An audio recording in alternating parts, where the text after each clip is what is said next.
I'm real revolutionary right now. Support this man, Black Media. He makes sure that our stories are told. Thank you for being the voice of Black America, Roland. Stay black. I love y'all. All momentum we have now, we have to keep this going. The video looks phenomenal. See, there's a difference between Black Star Network and Black-owned media and something like CNN. You can't be Black-owned media and be scared. It's time to be smart. Bring your eyeballs home. You dig?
Today is Friday, June 3rd, 2022. Coming up on Roland Martin Unfiltered, streaming live on the Black Star Network. Great job numbers for the month of May. President Joe Biden touts those numbers. We'll tell you about it. Plus, we'll talk with a black economist about what do they mean for African Americans. You know, I cannot stand cowards, and there is no party more cowardly than the Republican Party. How is it that a Republican representing a suburb in Buffalo chooses to support the ban on assault weapons after 10 black people are gunned down in a supermarket? But because Republicans in New York are outraged by his position, he chooses not to run for re-election. I've got a few words about cowards like him. Phone lines are going to be open. You can share your thoughts with regards to gun control or any other topic on today's show, plus our Education Matters segment. It is time to bring the funk on Roland Martin Unfiltered on the Black Star Network. Let's go. He's got it. Whatever the miss, he's on it. Whatever it is, he's got the scoop, the fact, the find. And when it breaks, he's right on time and it's rolling. Best believe he's knowing. Putting it down from sports to news to politics. With entertainment just for kicks, he's rolling. It's on go, roll, y'all. It's Roland Martin, rolling with Roland now. He's funky, he's fresh, he's real, the best, you know he's Roland Martin now.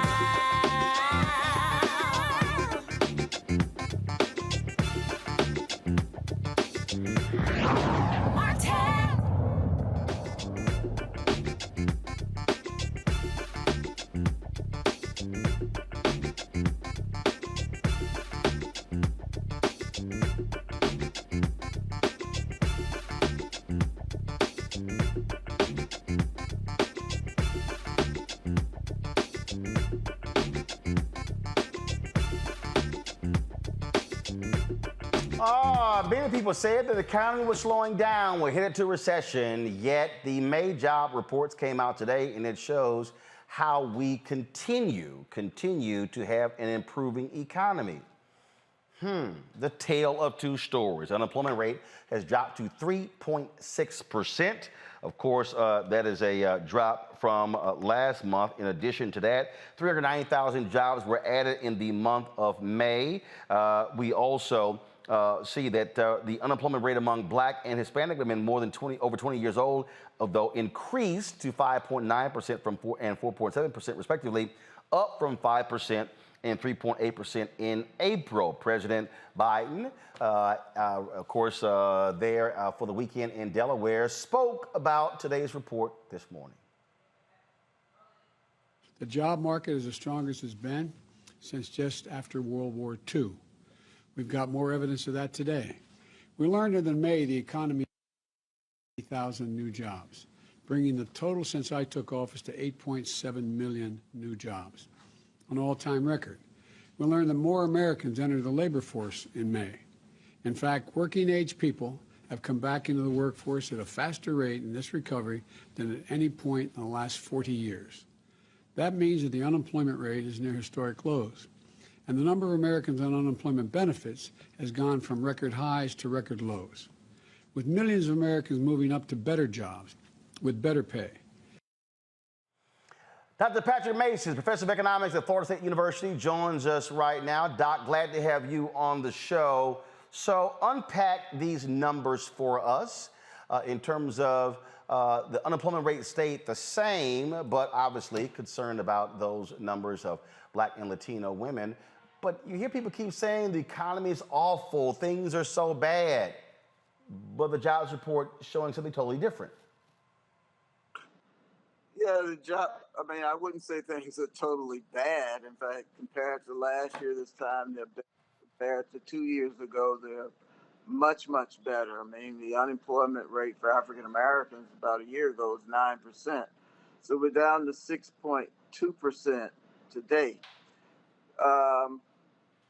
Now, that's better, but it's still not where I would like to see the numbers, especially for African Americans. I mean, a 6% unemployment rate is a recession level number for white Americans. So I think we need to get the unemployment rate lower, and it's sort of bothersome to hear some discuss the issue of lowering inflation without worrying so much about what happens to unemployment. All right, let's talk about inflation because people keep bringing that up. And you got the critics, Republicans, who are saying the Biden administration is awful. They're the cause for inflation. Even you look at gas prices. But one of the things that happened was that last 2 years, Americans were not driving. We had a massive surplus of gasoline. So what happened? Folks stopped producing oil. Well, then all of a sudden, when it shifted, then there was a demand for gas. Now you have to ramp up production. So how in the hell can, then of course you got Russia invading Ukraine. That has an impact as well on the markets, correct?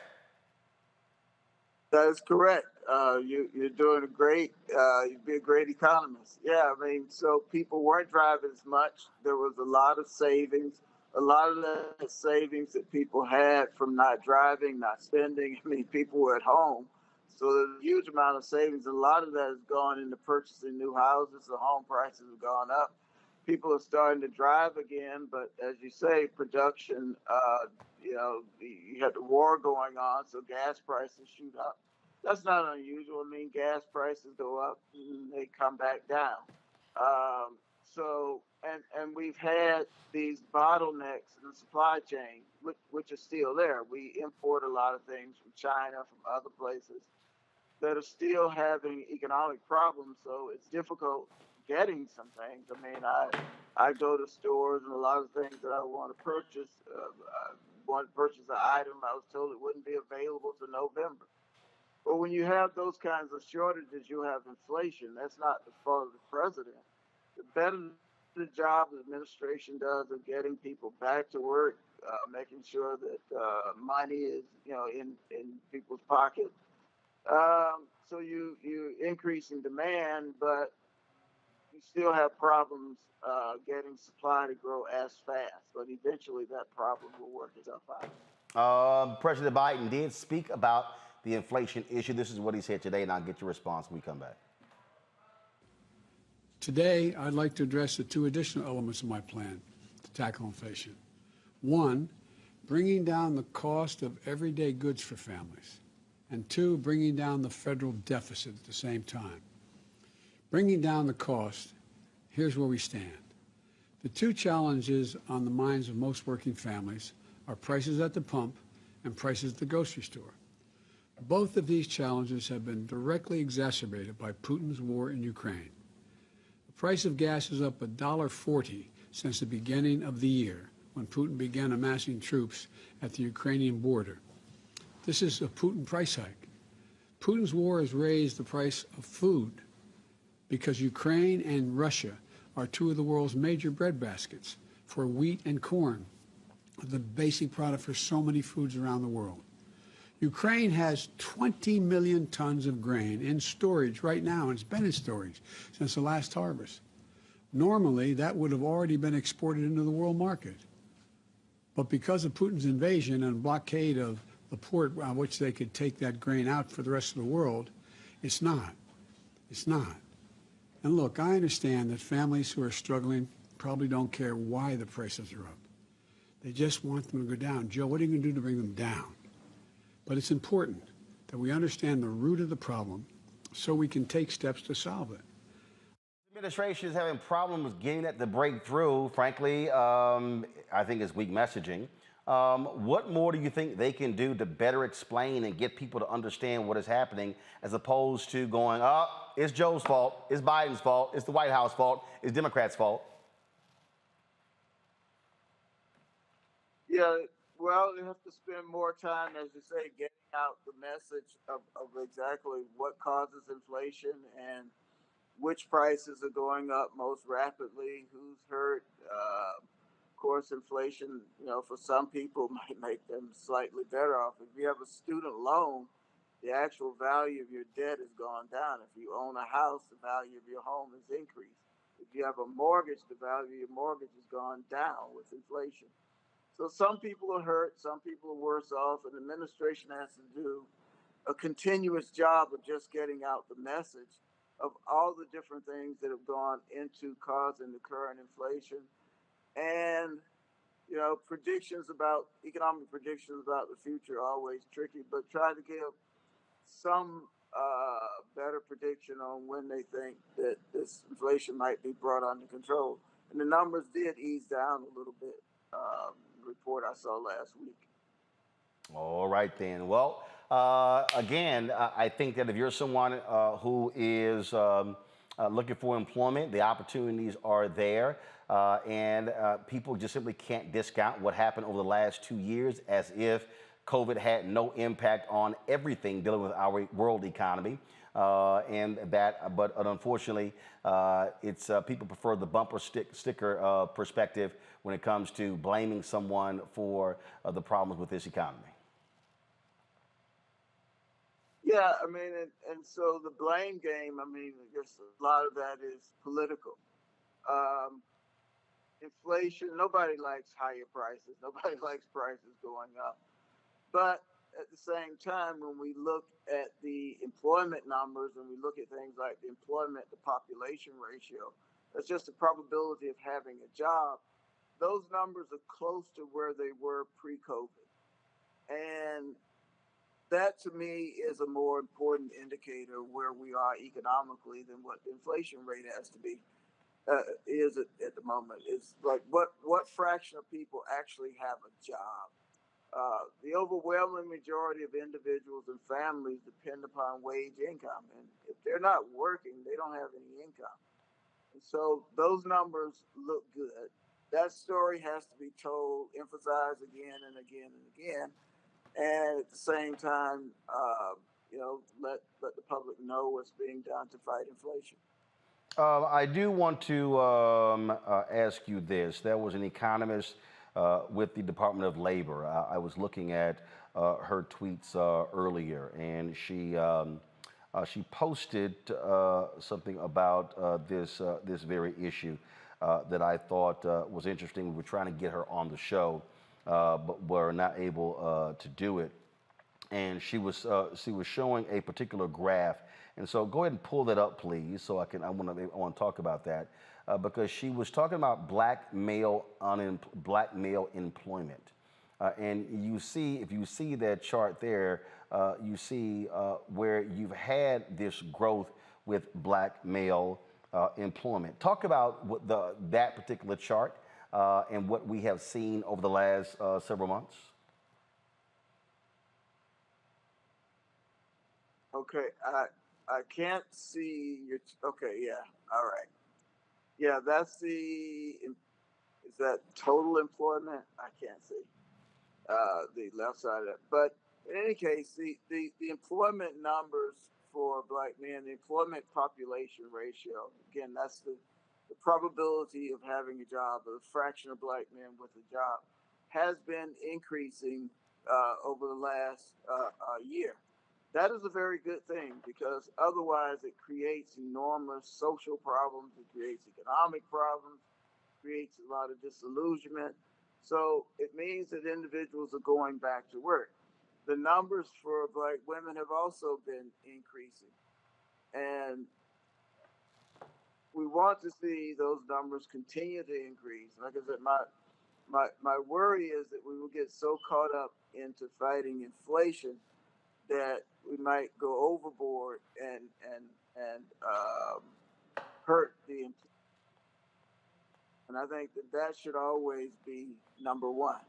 Right? We should worry about whether or not people have a job, whether or not they're getting a paycheck, whether or not they can feed families, whether or not individuals can live their lives with a decent check.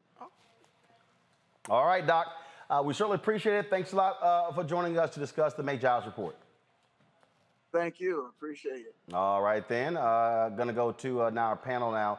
Killer Bethea, communications strategist. Michael Imhotep, he is host of the African History Network show. Matt Manning, civil rights attorney. Glad to have all three of you here. Kelly, I'll start with you. I'm just, again, what I don't understand is I don't understand what this White House is doing when it comes to how you make the argument. Look, people out there are frustrated with what they're seeing And so it's sort of like, okay, Biden comes out, he lays this out, and then, okay, that's it. That's it. I was reading a story today where a lot of his White House aides were talking about how they should be doing more town halls, being out there, but then they go back and forth, and then they scrap them, and then they don't do it. And I'm sitting here going, okay, you've got all of this positive economic information, and if you don't know how to convey that, well then, yeah, I can see why his poll numbers are as low as they are, and I can see why people are actually confused and allowing them to accept the blame. I literally have no idea what the hell they're doing and why it's so hard to articulate what the issue is. Your guess is as good as mine on that point, but it is confusing from a communication standpoint, because on the one hand, like you said, there is good news in that numbers are going up as far as jobs are concerned, but on the other hand, the pain at the pump is very real. The fact that there's a baby formula shortage is very real. The fact that it costs almost $7 for a box of cream of wheat in Baltimore City, that is very real right now. So I don't want to say it doesn't matter that the jobs report was good, but for everyday people who already have a job, who are already making money, it kind of doesn't matter that other people are getting jobs. How are they going to spend the money that they have now from the jobs that they have right now in such a way that it can sustain the way that they are used to living? And right now, the answer to that question is they don't know, because around them, everything just seems to be, going up in flames between gas prices and food prices and everything else going on in the world right now that is, in their face, so to speak. It can be incredibly overwhelming in a negative way. So what the Biden administration needs to do, obviously they need to, promote the good news as much as they can, but they also need to reconcile the bad news, so to speak, to let the American people know exactly what they are going to do about inflation, because it's not enough saying that, oh, the experts are saying it's going to tailor off, because they've been saying that for almost a year at this point. We need actual answers as to how the Biden administration is going to rectify this issue, because it can't keep going at this rate and expect the votes that they need come November. But the point that I'm making here, Michael, that is still, it's confusing to me, when you're able to say, hey, folks, and to me, it has to be repeated over and over again. Hey, correct, this is what the price of gas was in January before Putin went into Ukraine. Gas has gone up $1.40. Now, the reality is, Biden can't stop that. Congress can't stop that.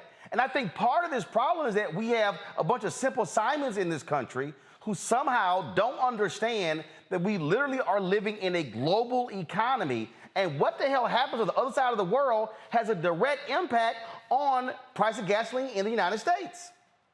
Well, you're absolutely correct. The European Union, it just came out 8.1% inflation year over year.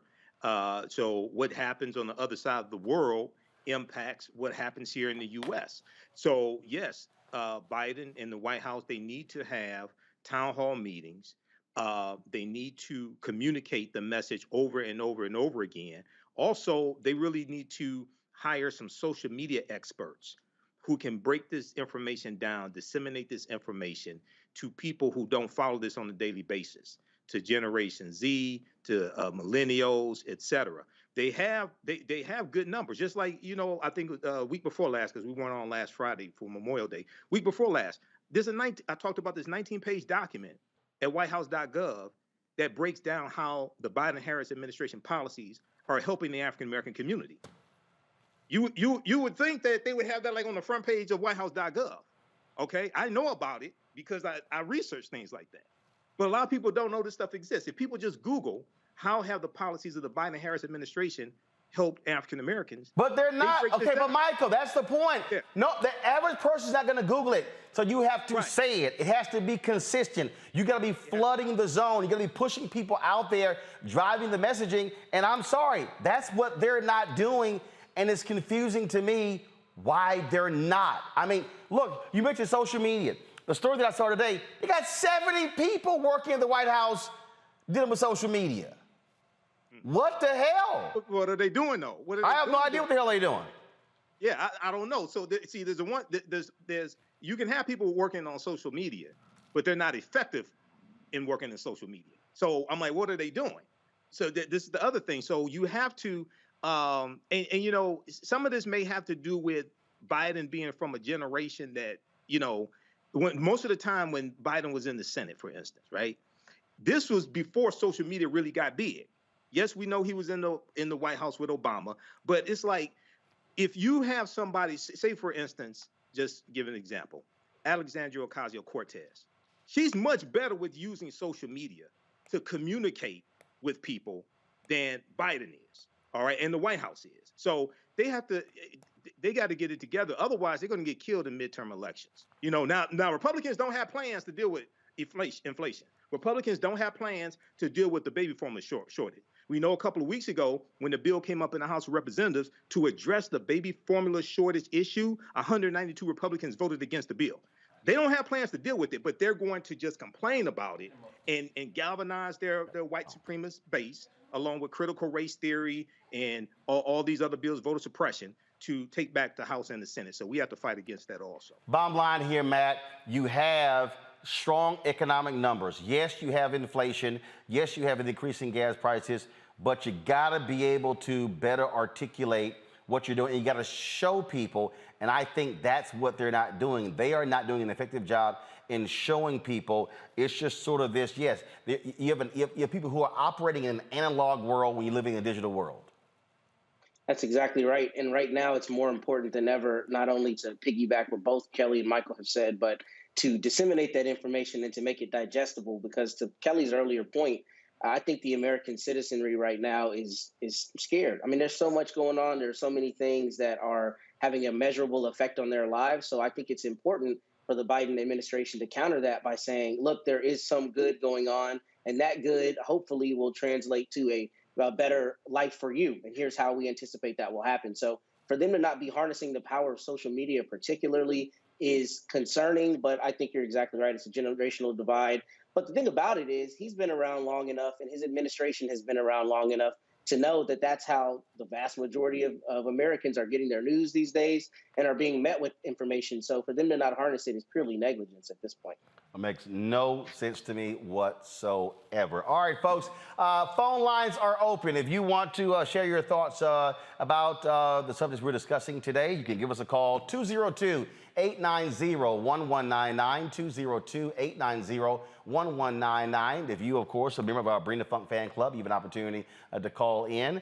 So please give us a call, 202-890-1199, 202-890-1199. Got to go to break. We come back.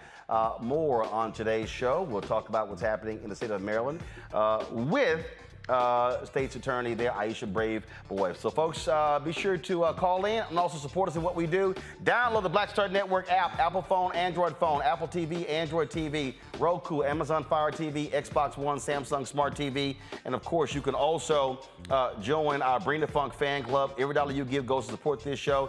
Checks and money orders to P.O. Box 57196, Washington, D.C. 20037-0196. Cash App, $RM Unfiltered. PayPal is our Martin Unfiltered. Venmo is RM Unfiltered. Zelle is Roland@RolandSMartin.com. Roland@RolandMartinUnfiltered.com. And don't forget, if you're on Facebook and YouTube, hit that like button as well as hit the share button as well. We'll be right back.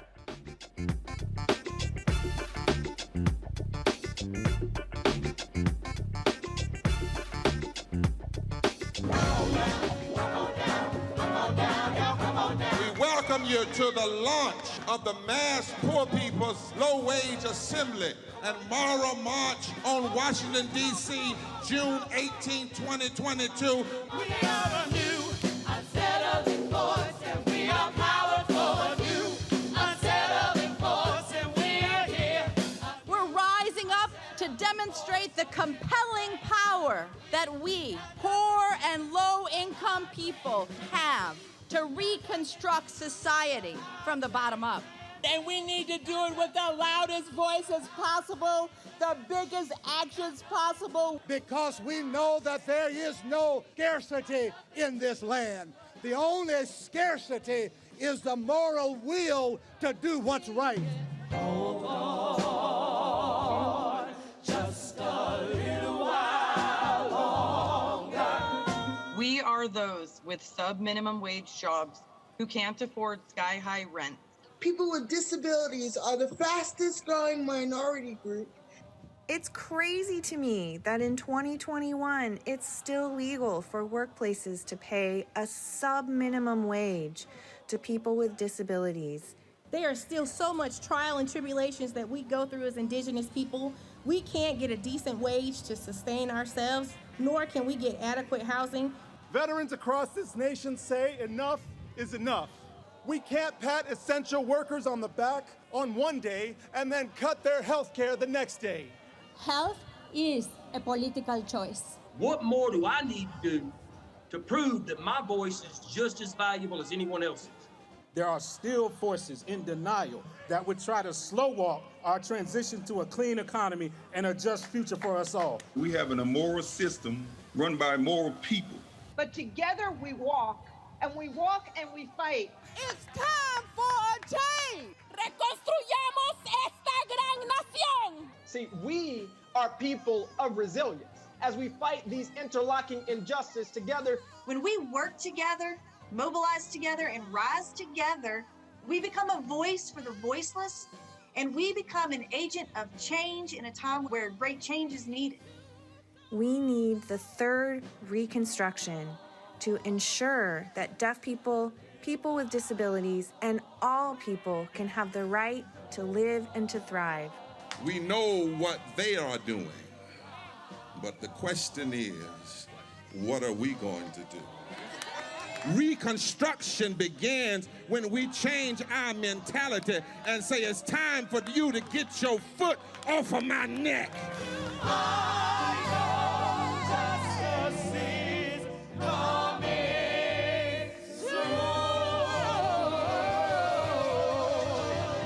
Deborah Owens, America's Wealth Coach and host of Get Wealthy. On the next Get Wealthy, here's the good news. Black women are the fastest growing segment of business owners. The not so good news, the average business by Black women is only earning revenues of $45,000 or less. On the next Get Wealthy, you're gonna hear from a woman who went from her kitchen table to cap tables, growing her business to over $1 million. You should start a business because your product is needed in the world, not because you hate the person that you work with. If you hate your job and you hate your manager, go find a new job, a place that makes you feel comfortable. And I say that because starting a business is truly a labor of love and service. If you want to learn how to do it, right here on the next Get Wealthy, only on Black Star Network. On the next A Balanced Life with Dr. Jackie, we're talking all things mental health and how helping others can help you. We all have moments where we have struggles, and on this week's show, our guests demonstrate how helping others can also help you. Why you should never stop giving and serving others on the next A Balanced Life here on Black Star Network. It's Kim Whitley. Yo, what's up? This your boy Ice Cube. Hey, yo, Peace World. What's going on? It's the Love King of R&B, Raheem Devon, and you're watching Roland Martin, Unfiltered. Right here. Let's go. Folks, the mayor of Baltimore plans to sue a major gun manufacturer, the nation's largest manufacturer of ghost guns, Polymer 80. Brandon Scott says that the gun company, quote, intentionally undermines federal and state firearms laws by designing, manufacturing, selling, and providing ghost gun kits and parts to buyers who do not undergo a background check. Also, there's a new law in Maryland requiring ghost gun owners to register their guns with a serial or PIN number. Ghost guns cannot be sold or transferred without proper identification. Aisha Braveboy, she is the Prince George's County State's Attorney. She joins us right now to talk about this ghost gun ban in Maryland. Glad to have you back on the show. So walk folks through who don't even know what a ghost gun is.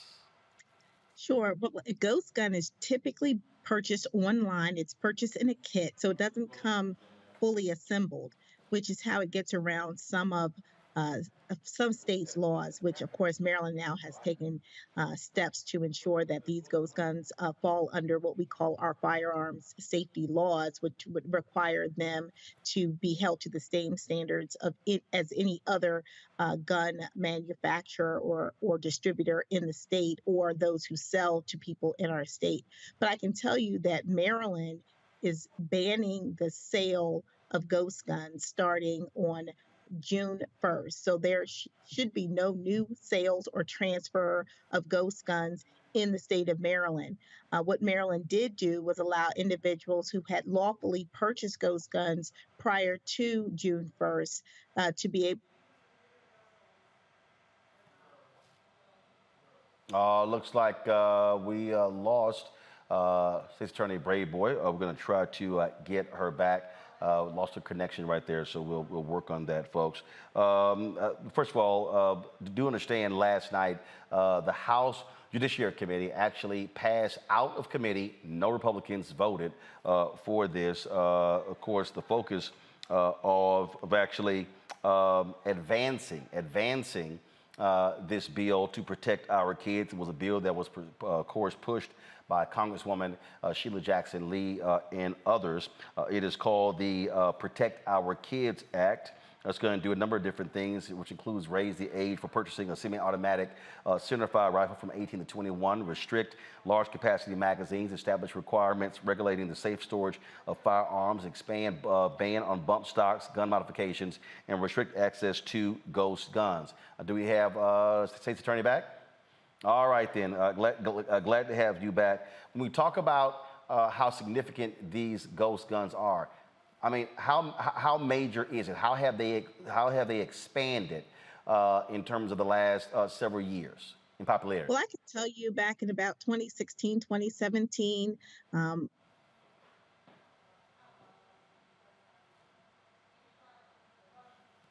All right, so guys, do me this here. So her video is freezing. Get her on audio, please. Let's simply get her on audio so we actually can have her. Here's the deal, folks. I told you about the committee hearing that took place and how utterly crazy it was last night. When do we have her back? Okay, I think she's. Okay, do we have her back? Okay, go ahead and bring her up, please. Go ahead and bring her up. All right, we got you back. So talk about, again, how expansive, how this has changed significantly, these ghost guns. Sure. Back in 2016, 2017, there may have been a handful or less of ghost guns seized here in Prince George's County. By 2021, that number had risen to close to 300 ghost guns seized on the streets of Prince George's County. And that is the trend that we're seeing all across the state of Maryland. And that's why Maryland took the step to ban any new sale of ghost guns as of June 1st of this year. No new gun sale, ghost gun sales or transfers can take place in the state of Maryland. For those individuals who have purchased legally ghost guns prior to that date, they will be able to get their guns serialized by March of 2023. If they don't, after March of 2023, those guns become illegal and they can be arrested and prosecuted. So this bill that was passed by the committee last night, it deals with the issue of ghost guns. But also, one of the things that President Biden talked about in his speech last night is that how Congress literally protects the gun manufacturers from being sued. I mean, that is just crazy that this one industry has the ability that they were able to get this passed where no one can sue them. Well, I can tell you here in the state of Maryland, the ban on the sale and transfer of ghost guns is not only for the people who might be acquiring them, it's for also the sellers. So if someone is trying to attempt to sell a ghost gun here in Maryland, we will go after them criminally. And so, your thoughts on, again, what is now the bill that's now going through Congress. You hear the president laid out last night his agenda, but that's going to take a lot of heavy lifting to convince folks to step up, because unfortunately, you're not seeing that from many of these Republicans. Well, let me tell you how critical this is. We had a young man here in Prince George's County and one in our neighboring jurisdiction in Montgomery County, both who are underage in high school, who purchased ghost guns themselves and brought those weapons to school. One of them used the weapon to shoot another student. That happened in Montgomery County. In Prince George's County, fortunately, the young person did not know how to assemble the gun, so brought parts of the gun to school. So the reality is these manufacturers are selling to people who are underage and who would not otherwise be lawfully able to own or purchase a gun. These are common sense measures. To say that someone who should not own a gun can't purchase your gun kit makes a lot of sense. And it is really a travesty that our Congress can't get it together to protect lives and protect people really from themselves, because a lot of these folks have no idea the tragedy that they can cause by the use of these guns, or they don't fully understand the issues related to gun ownership, and they are not responsible gun owners, clearly, because they're taking them to places like schools, which they should not be doing. Some of these individuals have mental health issues. Some of them could not pass a background check, but yet they're able to purchase assault weapons and guns that can kill people, and also they could hurt themselves. So this is a huge issue, and really Congress just has to get it right. This is common sense stuff. This is not rocket science. We need to save lives. State Attorney Brave Boy, we appreciate, of course, the work that you're doing, and we're going to keep doing our best to push this issue as well. Thank you. All right, folks, to our panel and to the people who are watching and are going to be calling in, I want to give y'all an example when we talk about cowards. If you saw last night any of the testimony that took place, I mean, there were a whole bunch of cowards who were on that committee, individuals who really don't care about children, individuals who seriously are not interested in dealing with the issues that we are talking about. Congressman Mondaire Jones was one of the individuals who was advancing the bill last night on the committee, and he talked about where we must stand in this battle, where we must stand when it comes to fighting Republicans who are not willing to be serious about this issue. And I want to play for you what he said, because it really is important for you to hear what he said, because it is, how can I put this here? It is beyond problematic for me to see what these folks are doing and how they are responding to this critical issue. Listen to what he said. And I'm proud to support it today in committee.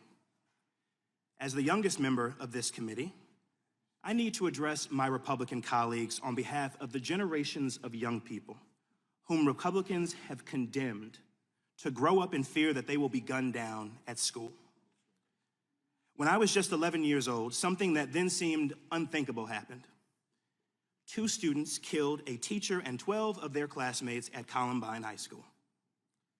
I was afraid. All of us were. But still, I had hope that by the time I was in high school, nothing like the shooting at Columbine would ever happen again. I had faith that adults would step up. I never imagined that mass shootings, let alone school shootings, would become our new normal. Yet that is exactly what has happened. What was once unthinkable has come to feel, for many Americans, unstoppable. Since Columbine, more than 311,000 children have experienced gun violence at school. There were more school shootings last year than in any year since 1999, the year of Columbine. And there have been more than 200 mass shootings this year already. The leading cause of death of American children is now gun violence. Behind every one of those statistics is the story of a person, often a child, who mattered. Before we even had time to grieve for the 10 people murdered by a white supremacist in Buffalo, New York, my home state, another gunman killed 19 children and 2 adults in Uvalde, Texas. 4 children are orphans because their mother made the ultimate sacrifice, not on the battlefront in Iraq or in Eastern Europe, but in the classroom. And their grieving father died. I want to show y'all what a coward looks like. And then some of you may say, man, Roland, that's kind of cold. But this is what a Republican coward looks like. I want you to go to my iPad. So Congressman Chris Jacobs is in his first year in Congress. He represents a suburban district of Buffalo. Listen to me say it again. He represents a suburban district in Buffalo. After the 10 black people you see right here, after these people were gunned down in the Tops grocery store, this Republican, go back to the New York Times story, Congressman Chris Jacobs, he decided to come out in support of a federal ban on assault weapons and the limit of high-capacity magazines.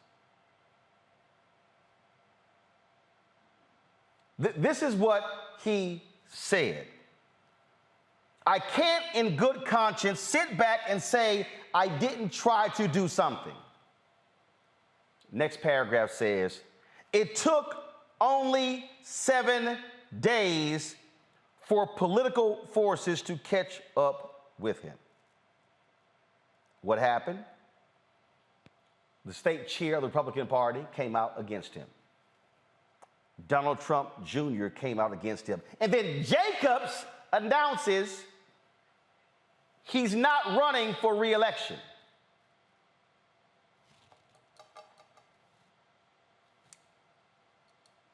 He's not running for re-election.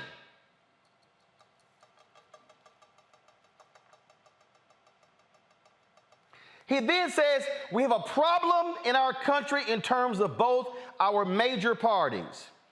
If you stray from a party position, you are annihilated.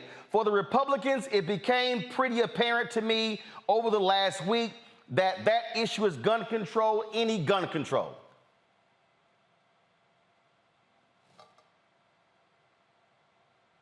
It's 7 days earlier.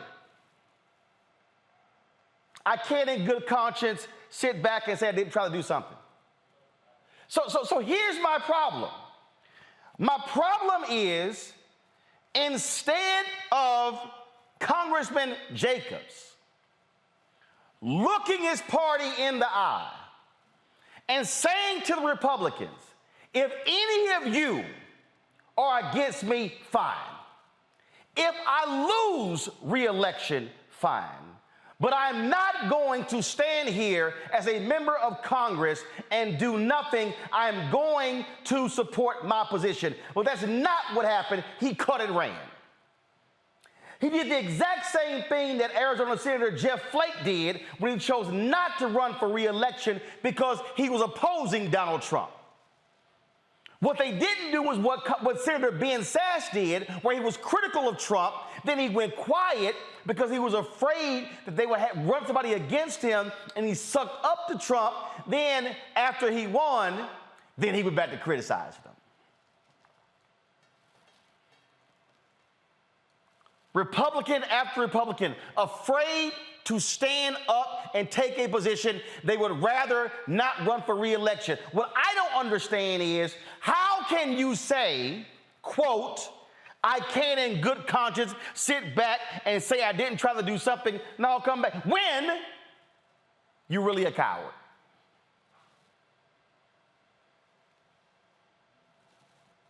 You don't have any conscience. You don't have any principles. You don't have any morals and values. You're afraid.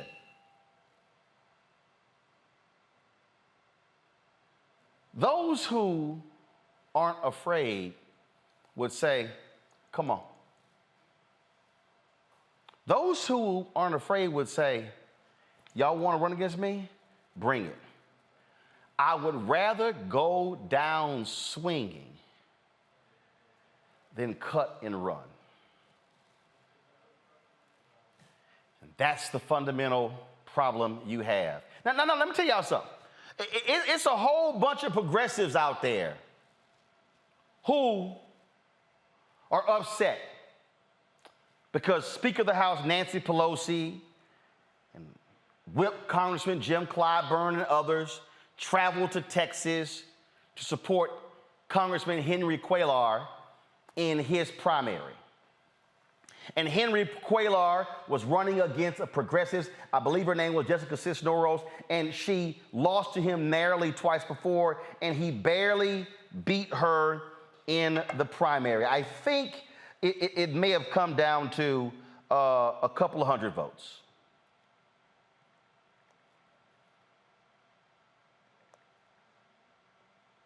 I'm going to pull it up.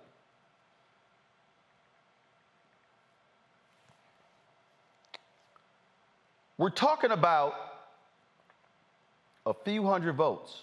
Yeah. 177 votes. 177. Now Cuellar could have said, I don't know. I'm running against a progressive. I might not win, so let me just not run for re-election. He said, no. He said, bring it. And you got progressives who are upset because how dare y'all support Cuellar because he's pro-gun, he's anti-abortion. But he ran and said, you want this? You got to beat me. What we must understand is that Republicans in America, when it comes to this issue of gun control, they are cowards. They are not patriots. They are cowards. Those who support them are cowards. When I look at conservative media folks like Joe Pagliarulo, I know Joe, Dana Lash, or Dana, go after Senator John Cornyn saying, oh, come on our show and discuss this because they're so ardently opposed to guns. They're cowards too. Yes, I said it, you're cowards too.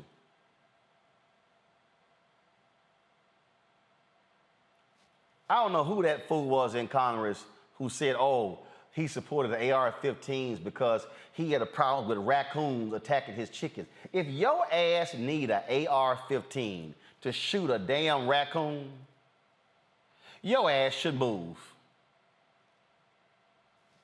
If you need an AR-15 to shoot a raccoon, you suck as a marksman.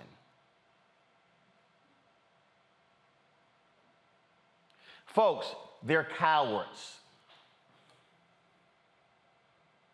They don't care about any of these children. They don't care if any of these children had Republican parents. They don't care about the black folks in Buffalo. They would rather sleep with and be intimate with their guns than care about Ruth Whitfield, Aaron Salter Jr., former cop. They don't give a damn about Pearl Young. They don't care that Roberta Drury, what she was doing in her community. Celestine Chaney, they don't care about her. They don't care that Hayward Patterson was a deacon. Don't mean nothing to them. Andre McNeil, they're like, whatever. They don't care that Catherine Cat Massey was an activist. Nope. Geraldine Chapman Talley, they're like, whatever. Marcus Morrison, whatever. They don't care about none of these black people. But if we replace the images of all these black people with a 9mm and an AR-15 and a whole host of guns, oh, they would have an orgasmic moment. Because that's all they care about. They are cowards. And Matt, when you are facing a coward, you have got to understand that a coward with no conscience and no principles and no morals and no values, their thoughts and prayers mean nothing, which means you are going to have to go aggressively against them, because these are the same Republicans who love talking about cops. But most people don't even realize that most police unions oppose these weapons being on the streets. Yep. Matt, go ahead. I just think, Roland, that this should be what revolutions are made of. I think Steve Kerr said it perfectly. I mean, the fact that there are 500 people in Washington, D.C. that have all the power and are choosing not to exercise that power, a small subset of them, is what should undergird a revolution, if we're being honest. I mean, it's absurd that 3 hours west of me, 19 children and 2 teachers died in the most horrible, tragic way. And Republicans are still coming out and parroting these talking points and talking about, if you notice, all the dog whistling, talking about law-abiding citizens and trying to accuse Democrats of co-opting this moment. We should all be offended.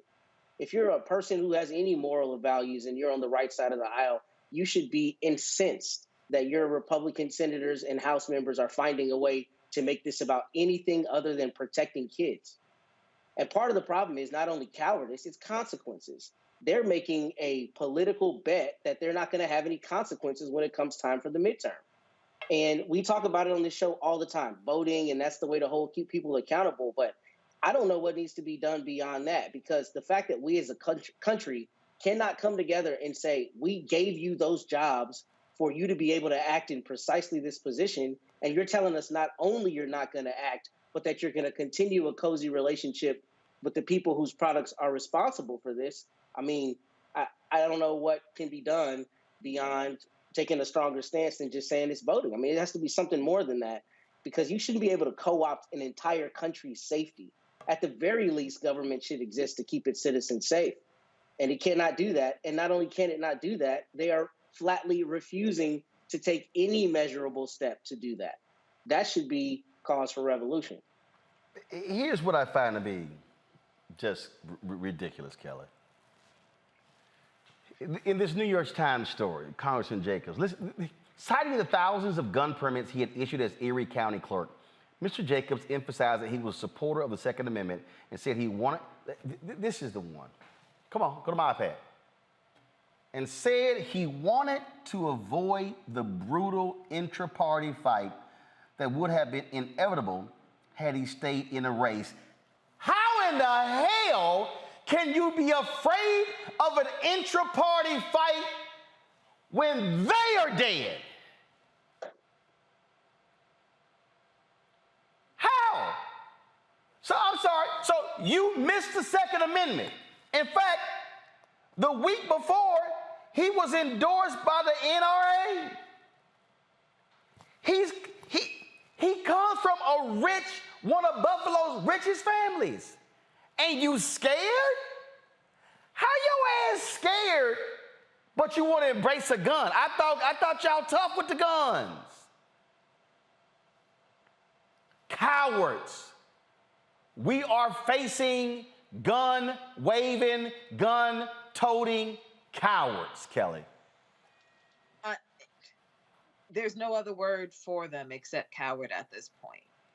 Their entire being is cowardly. But you're asking how he can be afraid of intra fighting, so to speak. It's because they don't know how to fight outside of being right behind a gun.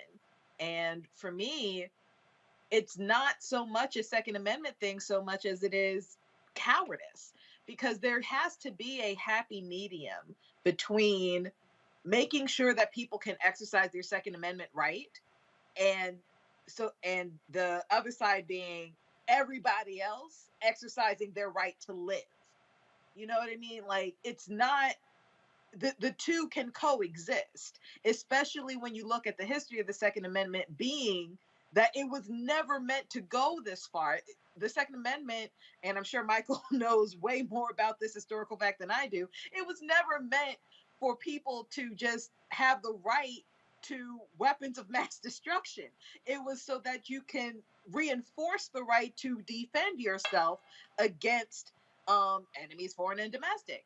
So for me, it really has to come to we have to reconcile being able to defend ourselves and being able to live. But more importantly, life outside the womb has to live, because that's the thing with Republicans right now.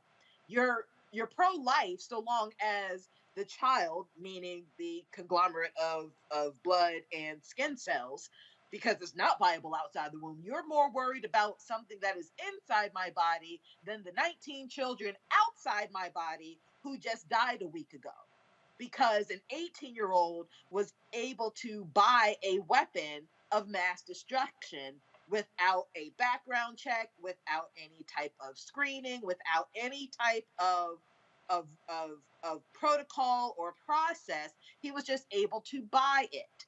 And as a result, we have a generation of children gone. We don't know what they could have become because we don't have the correct structure for the Second Amendment to be exercised as healthily as possible.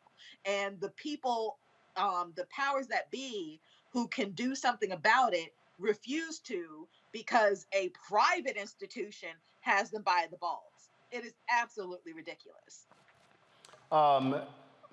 Michael, again, for people who need to understand, what is going on here, this is what we're up against. And I mean, and here's what's really bothering me. So last night, President Biden gives this primetime address, and when it's over, he takes Air Force One to Delaware.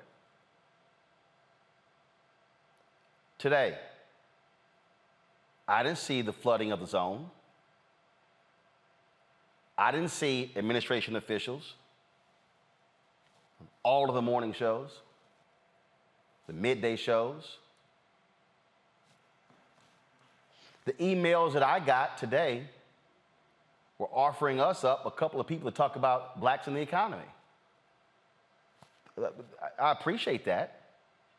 Congress is back in session on Monday.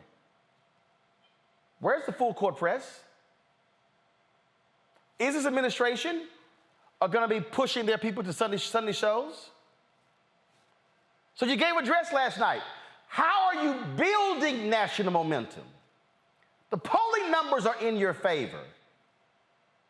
2 tragedies in the last month. Last night, 2 people gunned down in an Iowa church parking lot. Shooter turns the gun on himself. Brother is being buried in Wisconsin, shooting at the funeral. 5 shot. Grandmother killed at a graduation at Xavier University. All of that in the past 3 weeks, and administration gave a speech, we're good. No! It has to be constant, constant, constant. Call your member of Congress. Send them an email. Put the pressure on them. Call moms and dads to D.C. to come in the halls of Congress. That is what is required to make change happen. And for this weak, impotent, pathetic, sorry excuse of a Republican from the suburbs of Buffalo, you actually had the audacity and the unmitigated gall. I wanted to avoid an intra-party fight. Coward. That's Congressman Jacobs, Michael.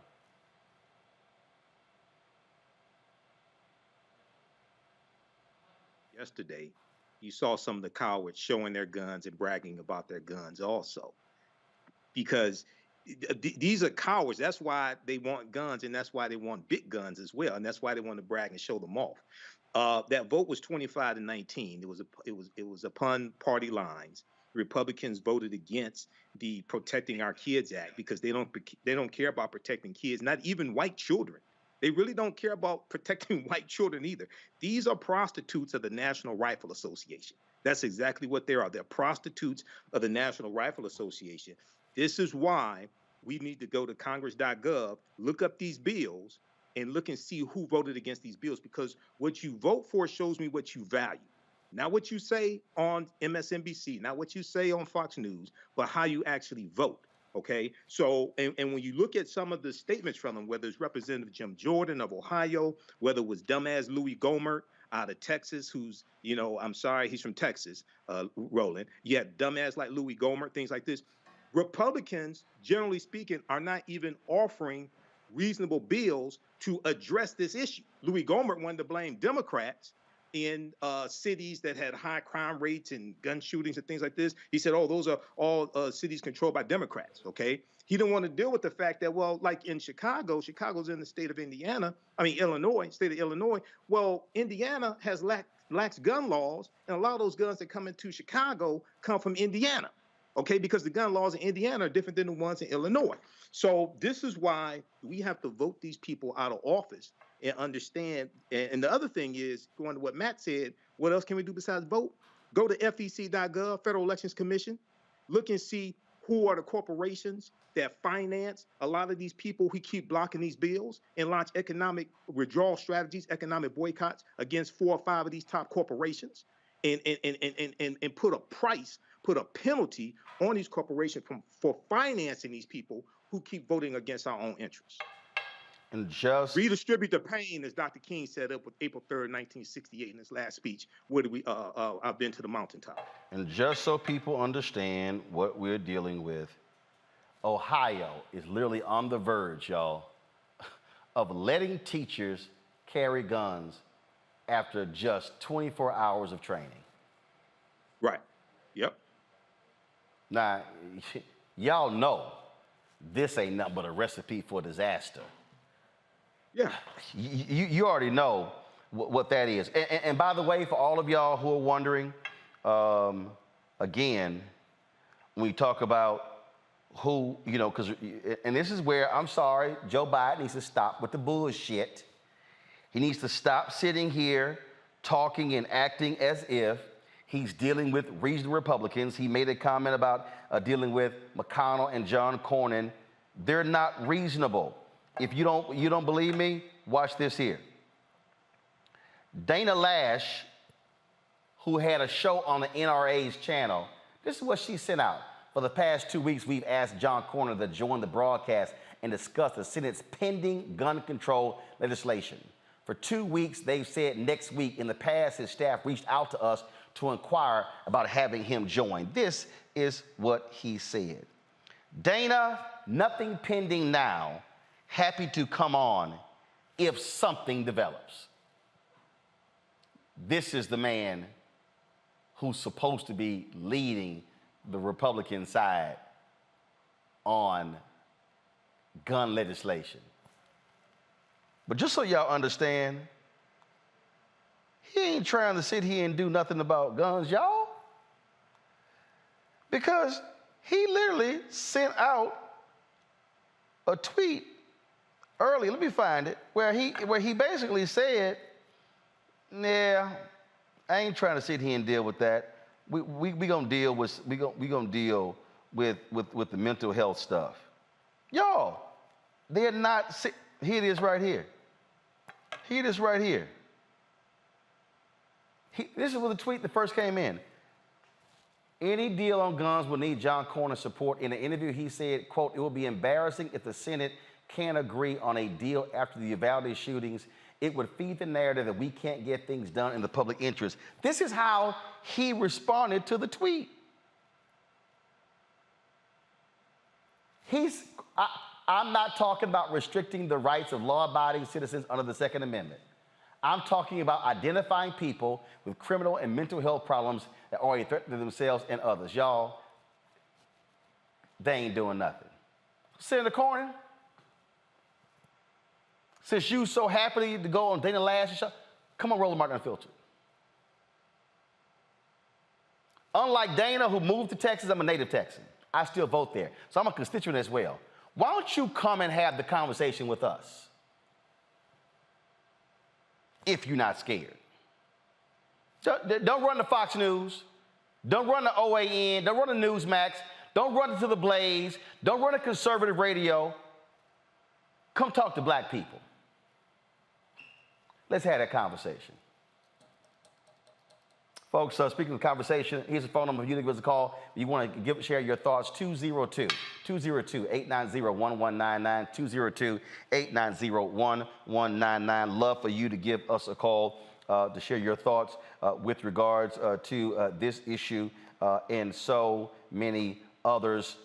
Folks, speaking of the issue of guns, New York lawmakers passed a bill that's going to raise the minimum age to buy a semi-automatic rifle from 18 to 21. It also includes measures allowing law enforcement to seize guns for people who could be an extreme risk to themselves or others. It awaits the signature of Governor Kathy Hochul. Also, folks, more people are laid to rest in Uvalde, who was shot and killed, of course, in that tragic accident there. Just, again, so sad that we still are having to bury people because we have cowards in state legislatures and Congress who do not want to actually deal with the issue of guns in this country. And so, folks, it's just one after another, one after another. But you need leaders. You need leaders to step up. You need leaders to do something, and that's what we're hoping actually gets done. And so, yeah, these, pull them up, please. These two young ladies here, laid to rest. Pull it up, please. Laid to rest, y'all. Won't be able to go to middle school, high school, graduate, no college, none of that, because they were gunned down in a classroom. We also know that based upon a Texas state senator, the police chief of the Uvalde district arrived on the scene, folks, without his police radio.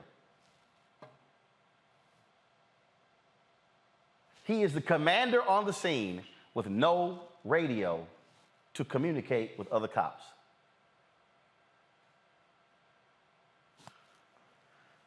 I can't even say how utterly ridiculous what happened there in Uvalde. A complete failure by law enforcement. Gotta go to break. You're watching Roland Martin Unfiltered on the Black Star Network. Dr. Greg Carr, and coming up on The Next Black Table, we're speaking with Dr. Lucius T. Outlaw Jr., master teacher and philosopher. He takes us on his journey to discover and celebrate Black philosophy. From my undergraduate years at Fisk all the way through my PhD, I was never in a philosophy class where I had a professor who was a person of African descent, nor assigned a text written by a person of African descent, ever. How he pushed back at those who said there was no such thing and got us all thinking about what it means to be Black. That's on The Next Black Table, exclusively on the Black Star Network. We're all impacted by the culture, whether we know it or not. From politics to music and entertainment, it's a huge part of our lives, and we're going to talk about it every day right here on The Culture with me, Faraji Muhammad, only on the Black Star Network. I'm Deborah Owens, America's Wealth Coach and host of Get Wealthy. On the next Get Wealthy, here's the good news. Black women are the fastest growing segment of business owners. The not so good news, the average business by Black women is only earning revenues of $45,000 or less. On the next Get Wealthy, you're gonna hear from a woman who went from her kitchen table to cap tables, growing her business to over $1 million. You should start a business because your product is needed in the world, not because you hate the person that you work with. If you hate your job and you hate your manager, go find a new job, a place that makes you feel comfortable. And I say that because starting a business is truly a labor of love and service. If you want to learn how to do it, right here on the next Get Wealthy, only on Black Star Network.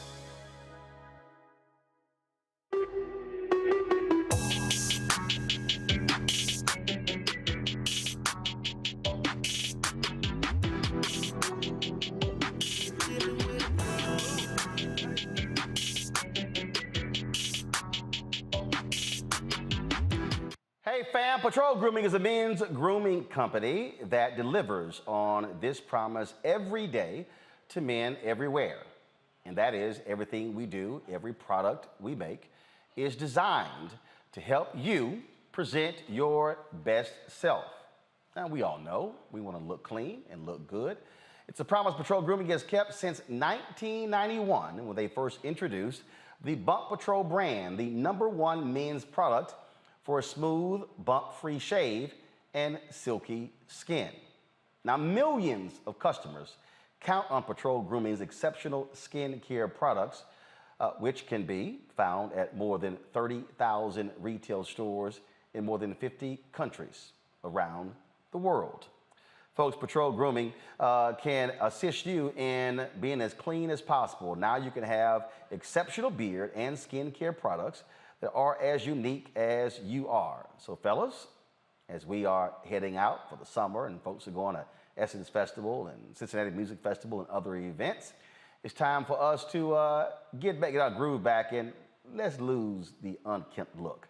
Visit patrolgrooming.com to order a Patrol Grooming box and use this discount code, #Rollin30, #Rollin30 for a 30% discount at the checkout. And we certainly appreciate Patrol Grooming being a partner with us here at Roland Martin Unfiltered and the Black Star Network. You know, he brought his own sound. So when you have an artist that creates his own sound, like Earth, Wind & Fire, Stevie, they come in, the Beatles, they create their own sound.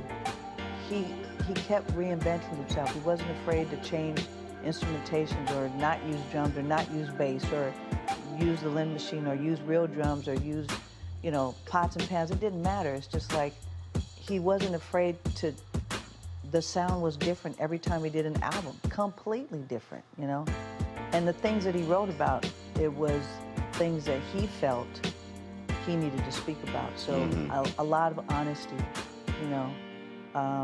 whether he would admit to it or not, there was a lot of honesty and a lot of things that were real to him. When he gave,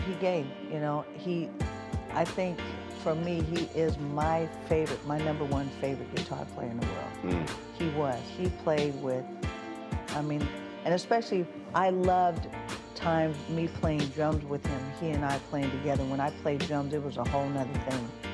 And I just think that he reached people in a way as an artist that he reached you because he was, again, honest in a way that he said it a million times, but he wasn't trying to write the next Purple Rain. That was already what it was. Right. I can write that. That was that one time thing, right. But it's never going to happen again. So why would I write that again? Then it's not special anymore.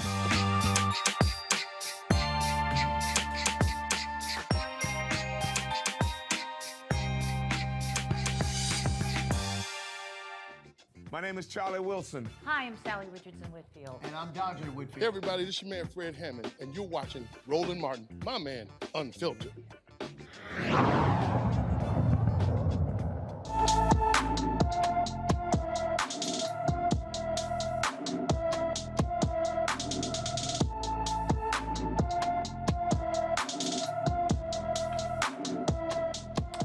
Kamora Bowie has been missing since yesterday from Gaithersburg, Maryland. The 15-year-old is 5 feet 3 inches tall, weighs 140 pounds, with black hair and brown eyes. Kamora was last seen wearing a Hollister hoodie, a red t-shirt, jeans, white Air Force sneakers with beads, and carrying a tan tote bag.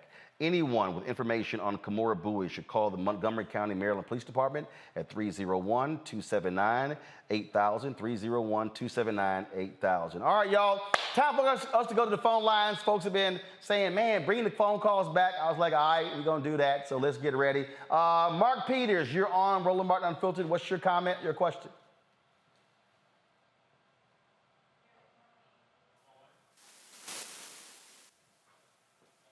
Mark, you there? All right, Mark's not there? All right, y'all, tell me what's up. Mark, are you there?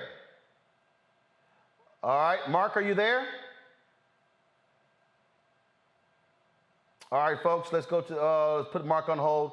Let's go to Carlo Wilson. Is it Carlo Wilson? Carlo, are you there?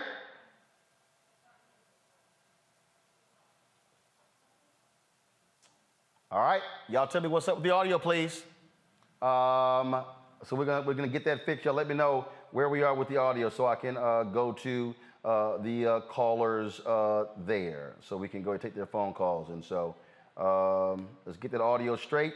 I do want to read this story here, folks. Remember we told you the story out of Buffalo where one of the women who was in the store, she called 911 and the woman hung up on her. So remember she told her story? Play that video when she called into the television station and she literally said she's trying to call the cops.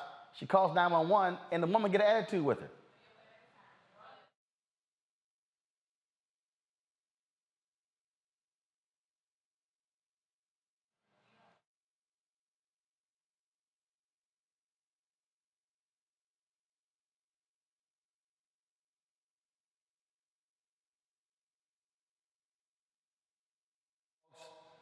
The 911 dispatcher, she's been fired.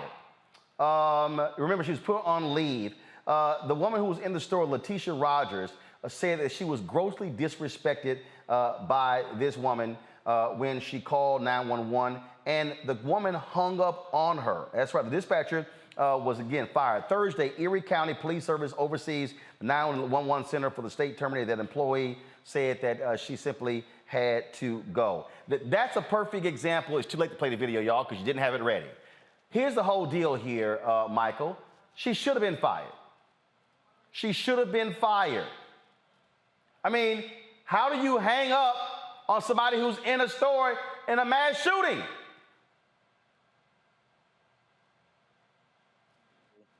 Of Assistant Manager Letitia Rogers when she called in. I read statements. I heard the audio of her talking about calling. I heard it when she called into the TV news station. And I also read statements that she made as well. And it seemed like an insensitivity from the dispatcher based upon everything that I read. Letitia did say that she dropped the phone. She was probably nervous or something like that. And she picked the phone back up and the dispatcher was gone. So she assumed the dispatcher had hung up. But yeah, you know, with Buffalo, you know, there was some things very, very wrong with Buffalo. And then when we go look at some of these things, we see signs leading up to the attack, but then we see how people calling for help. It's just like the children in Uvalde who were calling for help from the police, and you had 19 officers out in the federal officers actually out in the hallway, and they were being told to stand down from we know it was the public school police force who was in charge, but they're told to stand down, okay? And there was a discrepancy over whether it was an active shooter or a barricaded gunman. We just see mistake after mistake after mistake in some of these instances. Now, some instances are handled better than others, but Buffalo and Uvalde, we see some mistakes here. I don't understand how in the hell, if you in Buffalo, you call 911 to hang up on you, and then when you in Uvalde, Matt, they call 911, kids are calling, and nobody tells the person on the scene, hey, kids are calling us from the room. Mm-hmm. I think both this dispatcher and these officers all need to be prosecuted. I don't think there's anything that can happen short of that, that should happen short of that, especially as much as we hear, all of these accolades trumpeted for first responders all the time. Their express job is to run into danger because your average citizen doesn't have the training for that. So if you're standing outside and somebody's holed up in the school, shooting and killing kids, once we find out that you did not run into danger, everybody should be prosecuted, period. That's dereliction of duty at its basic, at its finest. And for this lady to hang up on somebody who's calling and to take her to task to say, why are you whispering? It's absurd. So I'm hoping that there are actual criminal prosecutions, whether it be under New York and Texas state law or the Department of Justice or whomever, because that's the only way that this should be handled. Frankly, there's absolutely no excuse. And as much as we give law enforcement deference and as much as we give them weapons and all of these things, if they're not going to do the job that they are there to do, then they need to be held accountable when it counts the most. And Kelly, it's amazing how these folks have just run from, because they were just praising law enforcement. Ooh, they real quiet now. Yep. The ready to connect. Click connect to show now. Is the accountability or lack thereof is just absolutely it's disheartening and disappointing. But more importantly, it's unacceptable. It's interesting how, especially in the Uvalde case, how the first reports that were coming out, at least the ones that Governor of Texas was talking about, how a Border Patrol officer went in and got the person and all these things and made it sound like some Wild Wild West Western, and it sounded like like hero went in and saved the day, only to find out that ironically 19 children died, but 19 officers were outside the door listening to 19 children die, and now all of a sudden no one has anything to say about that. Anybody who is in this line of work, similar to what Matt was saying, if you are in this line of work and you can't handle it, then you just need to quit, because the stakes are way too high right now. Whether or not there's a mass shooter, just as far as public safety is concerned in this country, between gun laws being lax and summer's on its way, which is, historically where you see an uptick in mass shootings, we cannot afford any cowards on the front lines. So if you find yourself teetering on between whether you're going to be a hero or a coward, like the fact that you're teetering at all, you need to quit, because we can't have people out there like you in any way, in any shape or form, in a position to protect our babies, to protect us, and to protect themselves. Like, you got to go. You need to find another job. Absolutely. All right. Are we going to a break? Are we going to have phone calls when we come back? Good. Folks, we're going to take your phone calls when we come back. Finally got it straight. I shouldn't have to be asking 3 times. All right. Number to call, 202-809-1199, 202-890-1199. We'll be taking your phone calls when we come back on Roland Martin Unfiltered on the Black Star Network. On the next A Balanced Life with Dr. Jackie, we're talking all things mental health and how helping others can help you. We all have moments where we have struggles, and on this week's show, our guests demonstrate how helping others can also help you.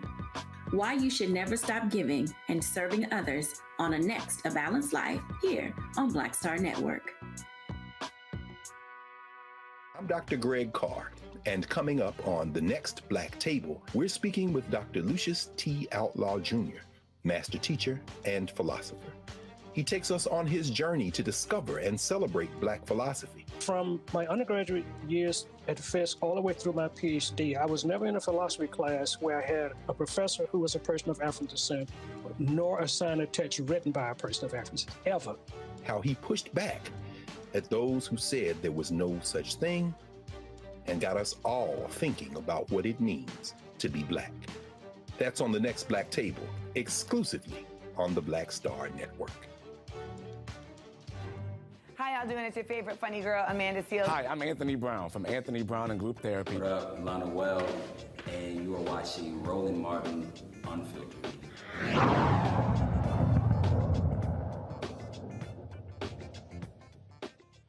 All right, to the phone lines, DeCarlo, you're on Roland Martin Unfiltered on the Black Star Network. What's your question or comment?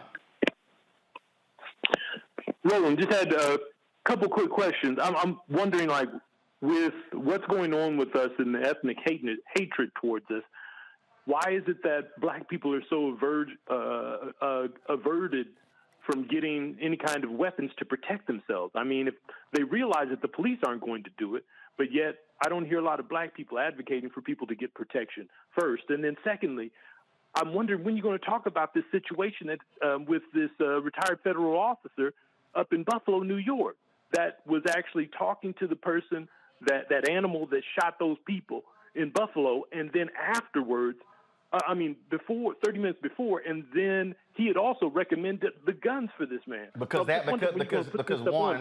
one, the second question, that has not been verified.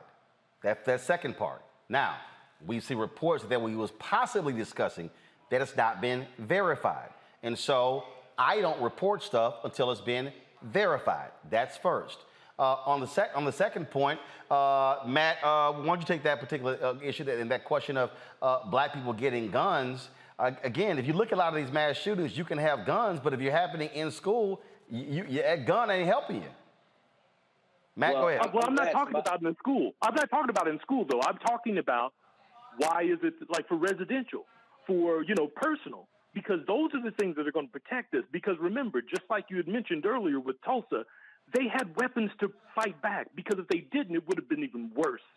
So I don't understand why we as black people aren't telling our black people, look, get a permit, get yourself something and be able to protect yourself. Well, here's the deal. There are people who are doing that. You have seen a great increase in black gun clubs over the last number of years. Those things are happening.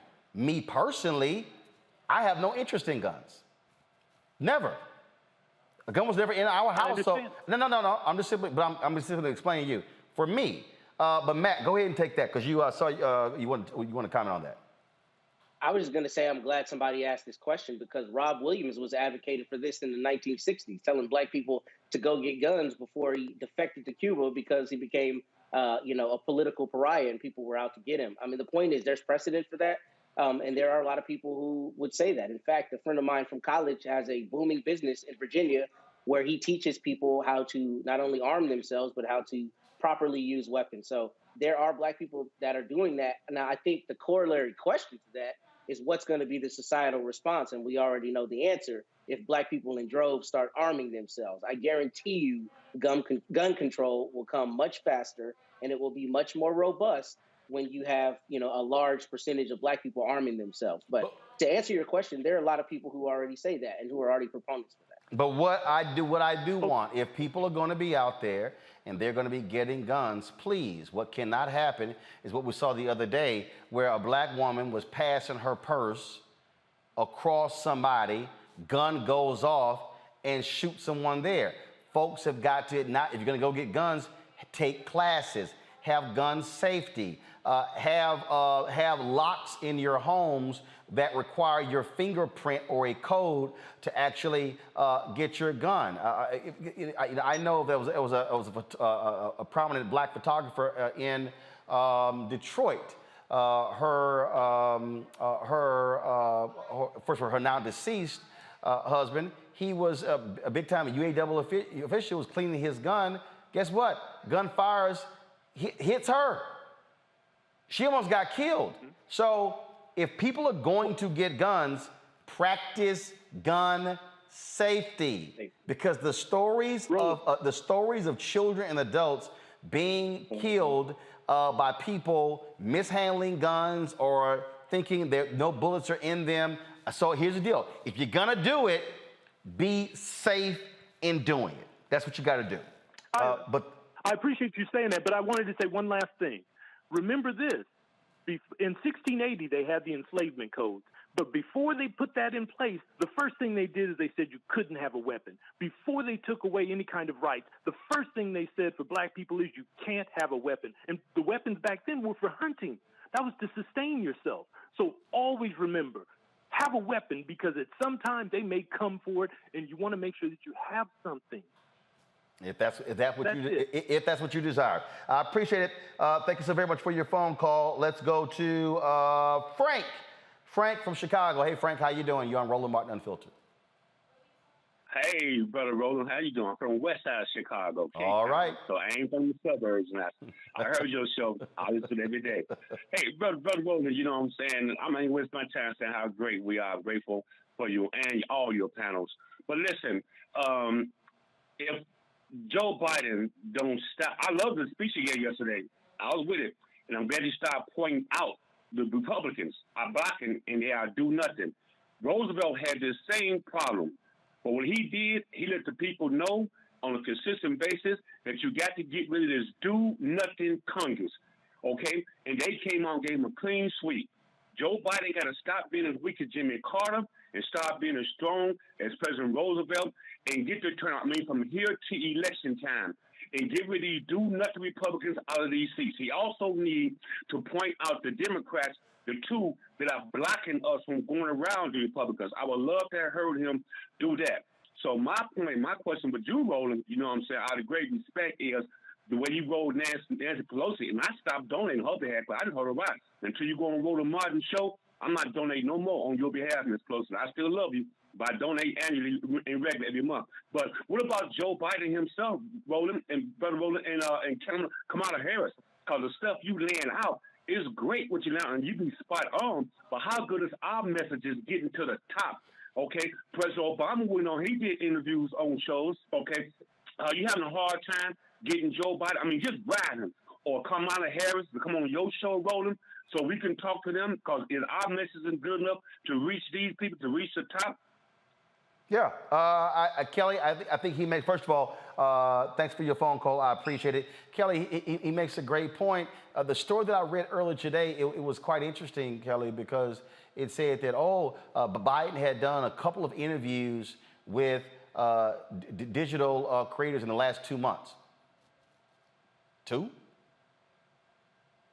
In 2 months?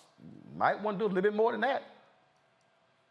Yeah, this goes back to our conversation earlier about the Biden administration's communications team as a whole just going all in when it comes to communicating with the people. Like right now, it feels like they're resting on their laurels and kind of expecting people to understand and just know by osmosis or something that all the good work that they're doing. But if you're not out in the community by way of grassroots, digital, social, what have you, if you are not in people's faces with the information that you want people to know, we're not going to know it. And that's really what you're seeing out there in the marketplace right now. We don't know about the jobs, the good news about jobs and the good news about what you're doing with baby formula and trying to get things back to normal again. We know that gas prices are astronomically high. We know that I cannot afford groceries at the same rate that I did 2 months ago that I can today.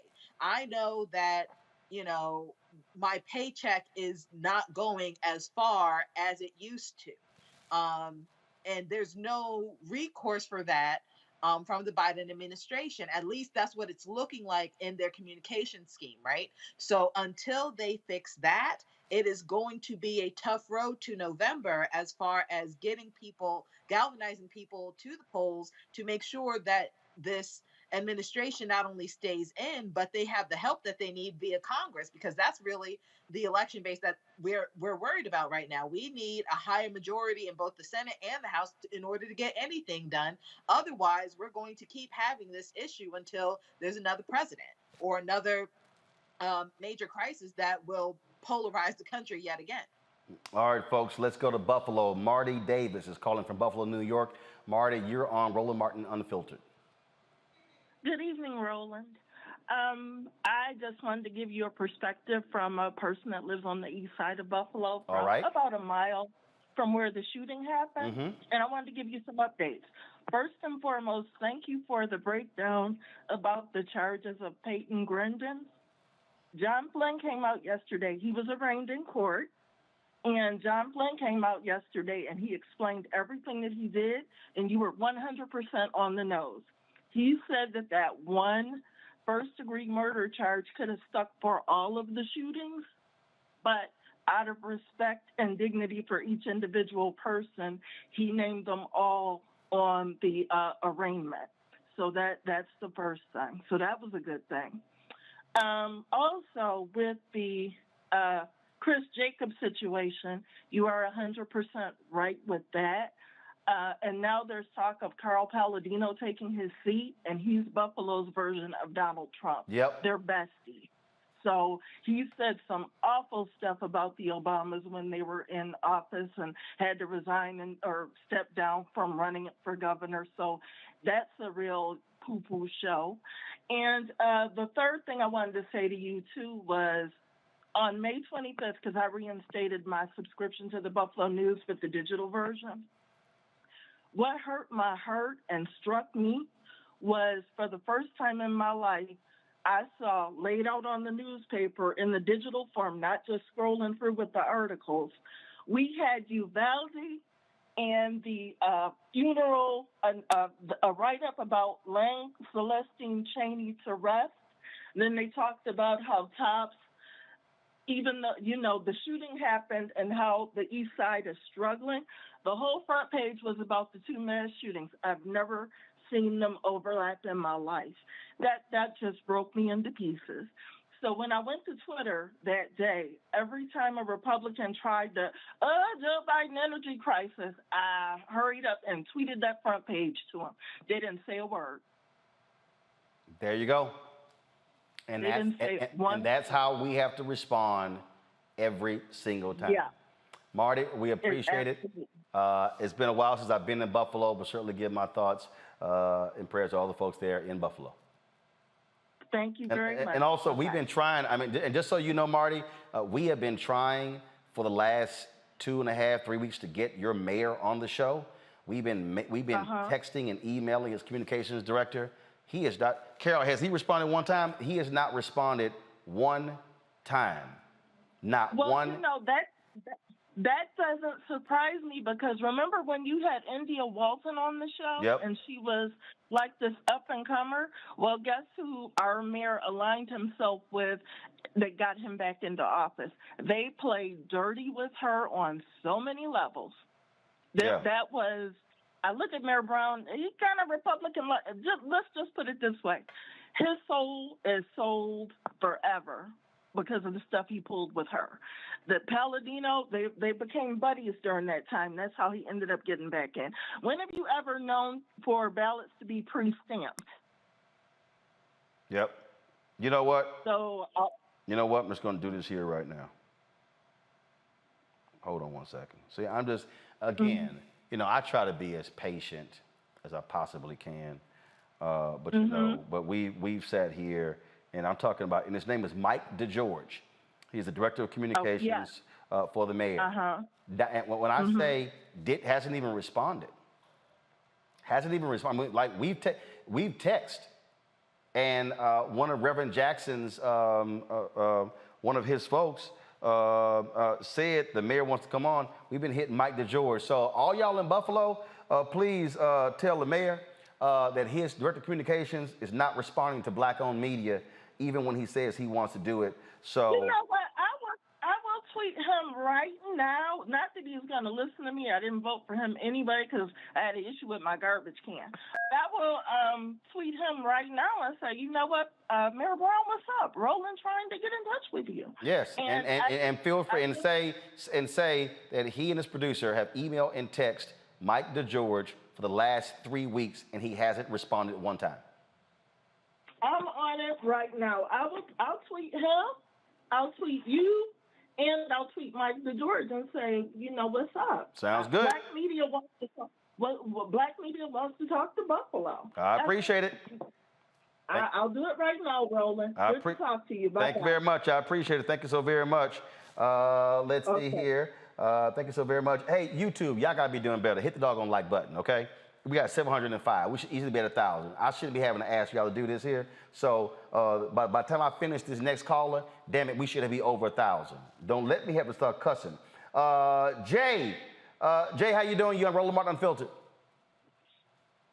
Hey, Roland, great to be on. Great to hear you. I've been watching you since you was on TV1, and I'm thankful for the pandemic in this way that I was able to get back with you with your channel here, and I'm glad to be on.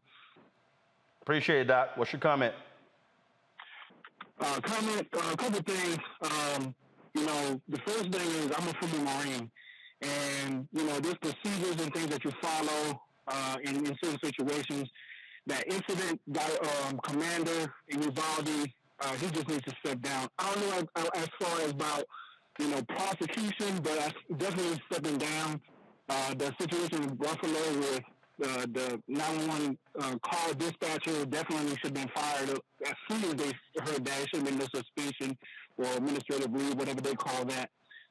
So those are the things. Now, as far as everybody getting guns, that's point number two. I don't know about everybody getting guns. I do. I have guns myself, but it's for self-defense.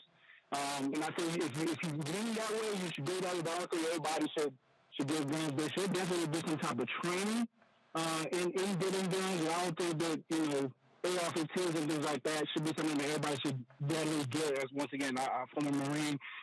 Most of those weapons are for mass destruction and war and battles and things like that. So that's my personal view on that. And finally, I think really all the situation, of course, is a heart issue, is a sin issue.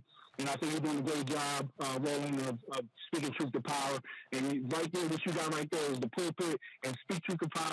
I know you ain't going to be scared, so go ahead and do your thing, man. Love you, man. Continue to do your job. I appreciate it. Thank you so very much. That is funny. You call it the pulpit. When a few years ago, I had some folks who they were like, man, you really should be in the pulpit. I'm like, nah, God told me I can speak to more people in 5 minutes of radio than some preachers would preach to in an entire year. And so people have to understand you use your gifting where you are. And matter of fact, I was talking with Greg Carr last night, and I'm about to completely blow some of y'all away because you need to rethink this. Literally, if you look at the number of people that we are talking to right now live, 95% of all churches in America don't speak to that many people on Sunday. See, now you need to understand the power and the impact of media. I'm gonna take one more phone call before I go to a break. Let's see here. Victoria, you're on Roland Martin Unfiltered. Victoria, what's your comment? Yes, how you doing, Roland? Doing great. Good, good. I love your show. I love hearing the education for our people. I was very disappointed concerning Biden's speech last night. Okay. Because it wasn't enough power behind it.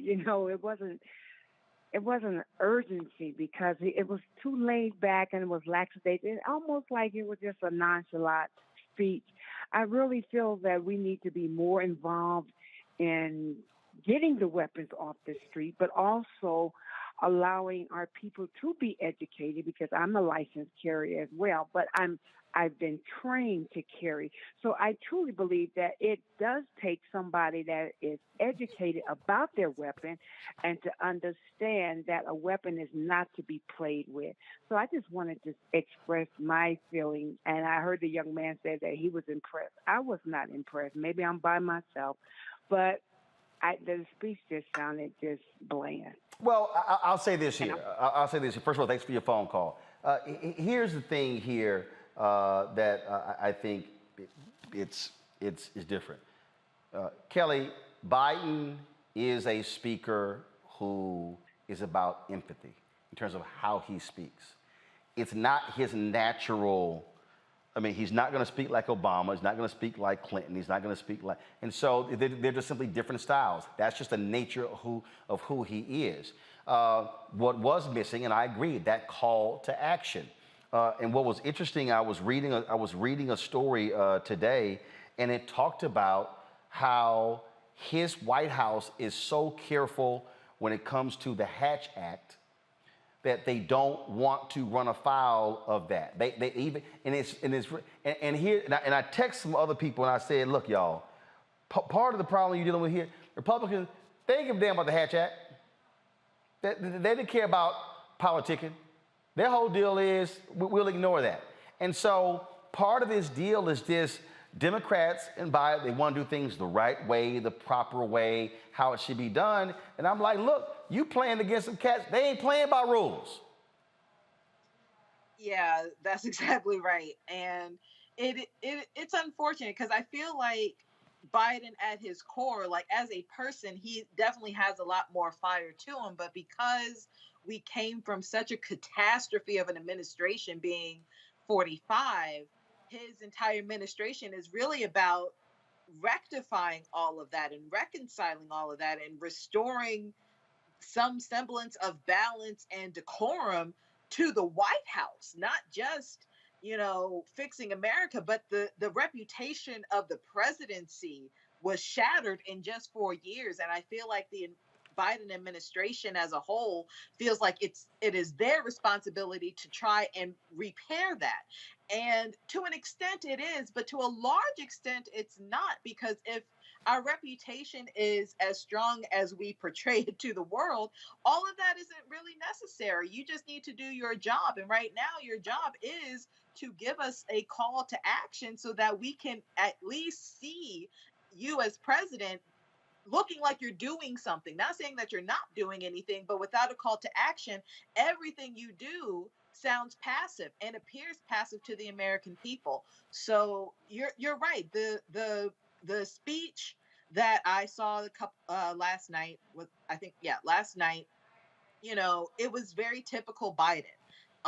Considering that we had a void of empathy for 4 or 5 years, it is still unfortunately refreshing to see a president who cares. But right now, not only do we need a president who cares, we need a president who has some fight in him. We need that scrappy boy from Scranton to get some things done, at least appear to get things done. Because right now it's the image that we need from our president. But right? Matt, here's the whole deal. Okay? Biden kept talking about after Trump how the Republicans were going to. That is gone. We never hear the phrase the loss of innocence. That America is gone. That is gone. There is no Republican Party of 1990 or 2000. There is no compassionate conservatism of President George W. Bush. It's gone. And it ain't coming back. It's not, nor is the adherence to any kind of value or moral system. And I didn't get a chance to watch the speech last night, but I think Ms. Miles hit the nail on the head, because I think the urgency that we hear from the president and that we hear from the powers that be has to be commensurate with the issue that we're facing. And even if that's his style, we're past the point of trying to communicate empathy. I mean, when 19 kids get murdered in a school tragically and the whole world watches it basically in real time, that's the time where you come out and you beat the bully pulpit. So, we're at the point where we can't have the niceties anymore. And I know he was a senator for a million years in an erstwhile age, but in the current day, you need fire and brimstone, because that's what we're facing. We're facing a public health crisis where our impotent Congress, to use your word, is not doing anything and is telling us they're not going to do anything, at least a good portion of them. So we're past the point. That's not America anymore. And the America now demands that you beat the bully pulpit and let us know what you're going to do to fix this problem that endangers us. It ain't coming back. Got to go to a break. We come back. Education Matters segment. We'll still take more of your phone calls on the flip side as well. And so we're going to get to those. You're watching Roland Martin Unfiltered on the Black Star Network. Don't forget to download the Black Star Network app on all labeled platforms. We want to hit 50,000 downloads. Apple phone, Android phone, Apple TV, Android TV, Roku, Amazon Fire TV, Xbox One, Samsung Smart TV. And please, your resources make it possible for us to do what we do. We don't have millionaires and billionaires sending us money. And so trust me, we survive on those $1, $5, $10, $20, $50 y'all send in, and we appreciate every single dollar in doing so. Send a check or money order to P.O. Box 57196, Washington, D.C. 20037-0196. Cash App is $RM Unfiltered. PayPal is R Martin Unfiltered. Venmo is RM Unfiltered. Zelle is Roland at RolandSMartin.com. Roland at RolandMartinUnfiltered.com. We'll be right back. On the next A Balanced Life with Dr. Jackie, we're talking all things mental health and how helping others can help you. We all have moments where we have struggles, and on this week's show, our guests demonstrate how helping others can also help you. Why you should never stop giving and serving others on a next A Balanced Life here on Black Star Network.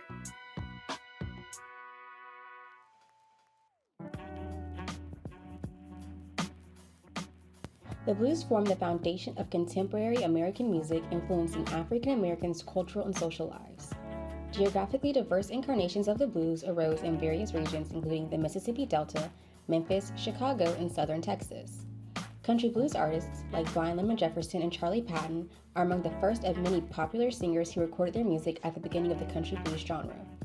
Virginia Liston, Ma Rainey, Bessie Smith, and Ethel Waters were instrumental in spreading the popularity of blues across the southern U.S. in the style of vaudeville blues. Blues is an ever-expansive genre of music that includes electric blues, Chicago blues, pre-war blues, jump blues, barrel house blues, and Texas blues, just to name a few.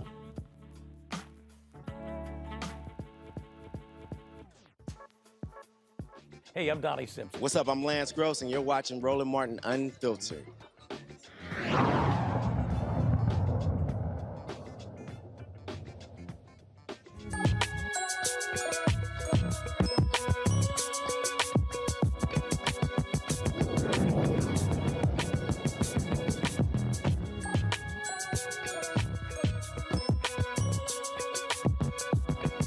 According to the census, just 26% of black men hold a college degree. My next guest, they want to actually change that. The group is called AMEN, the African American Male Education Network. They want to develop young men to ensure they're successful while attending California's community colleges. Dr. Edward Bush is the co-founder of AMEN. He joins me from Portland, Oregon. Doc, glad to have you here. First of all, how long has AMEN been around, and how many young men have gone through your program? It's great to be on your show, Roland. Man, much respect to the work that you are doing. AMEN has been in existence to 2006. And we're really more than a program, right? We touch students at a variety of levels. So since our inception, we have touched thousands of African-American men who are navigating the California community college system on their way to going directly into the workforce or transferring to a four-year university. And so what exactly is your program? And so is it a summer program? Is it all year round? So just explain exactly what is it? Yeah, great question. So we operate at three levels around a really simple idea of accountability and support.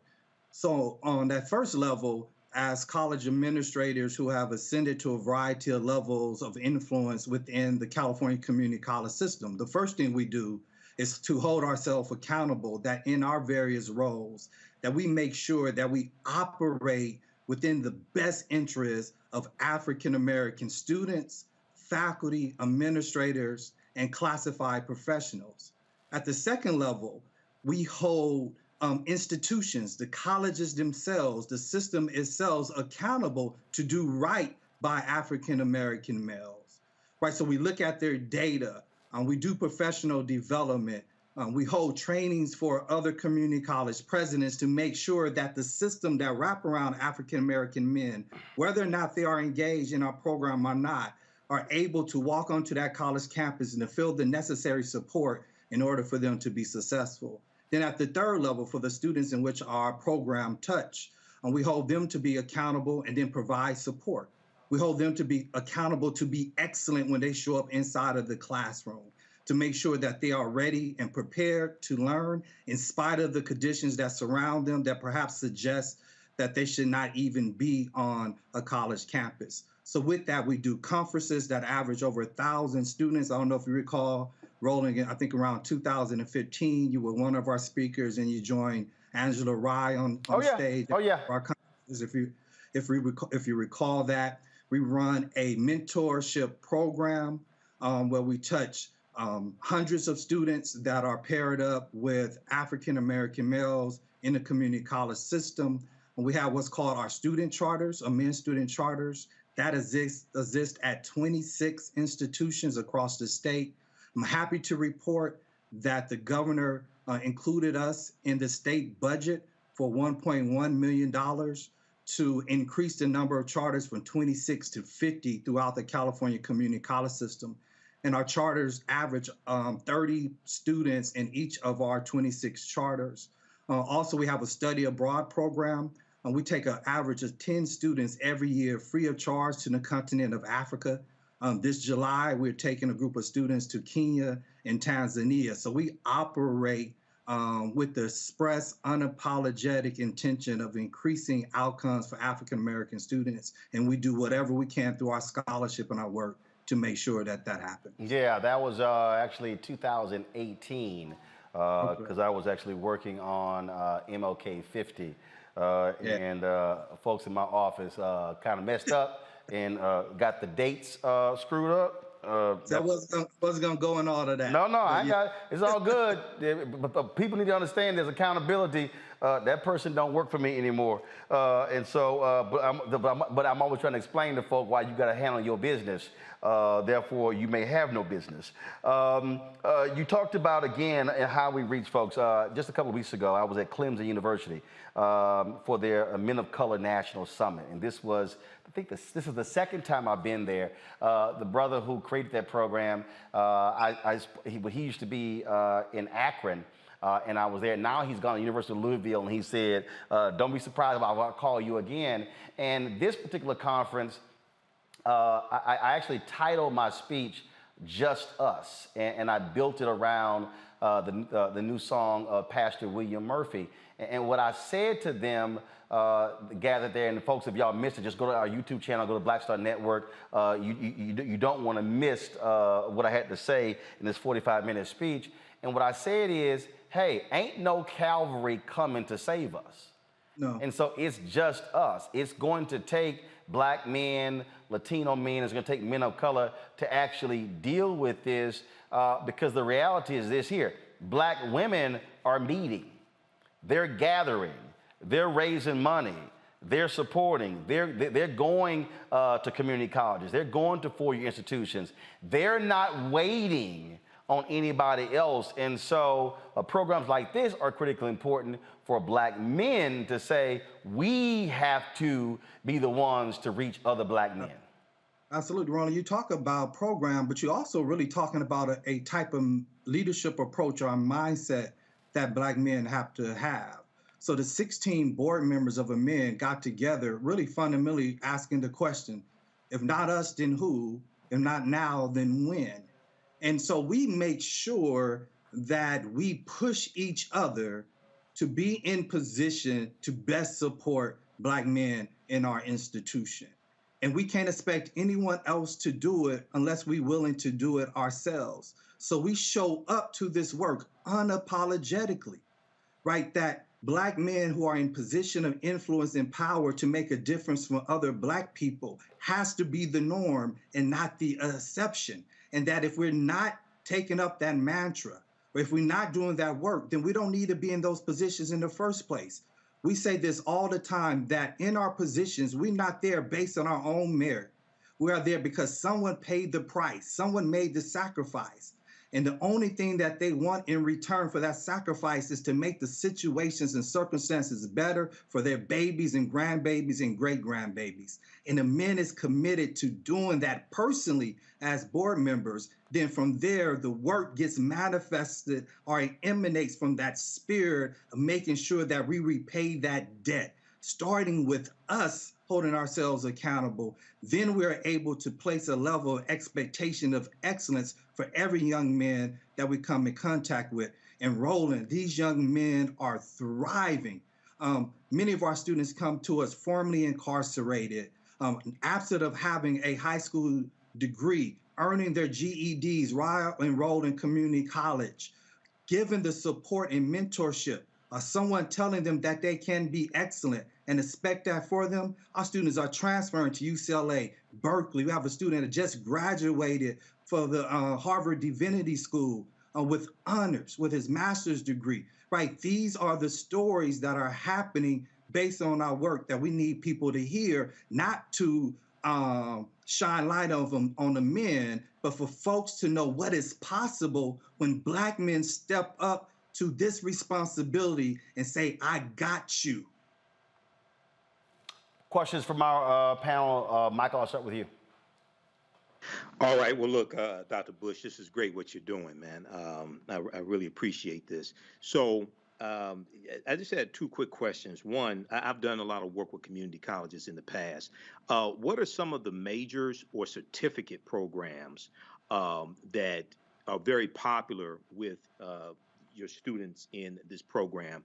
And then also, what role does African American history play in trying to combat the negative stereotypical images that a lot of African American teenagers and young adults have that are projected to us by the media? How do you combat that as well?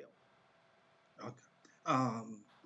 California community colleges are open access institution. The California Community College is the largest system of post-secondary education in the nation at 1.8 million students. Pre-pandemic, it was 2.1 million students. And so with the fact that it's open access, students come to us for a lot of different educational goals. And so because of that, you will see students spread out through a variety of whether career technical education or general education, and our students are across the board.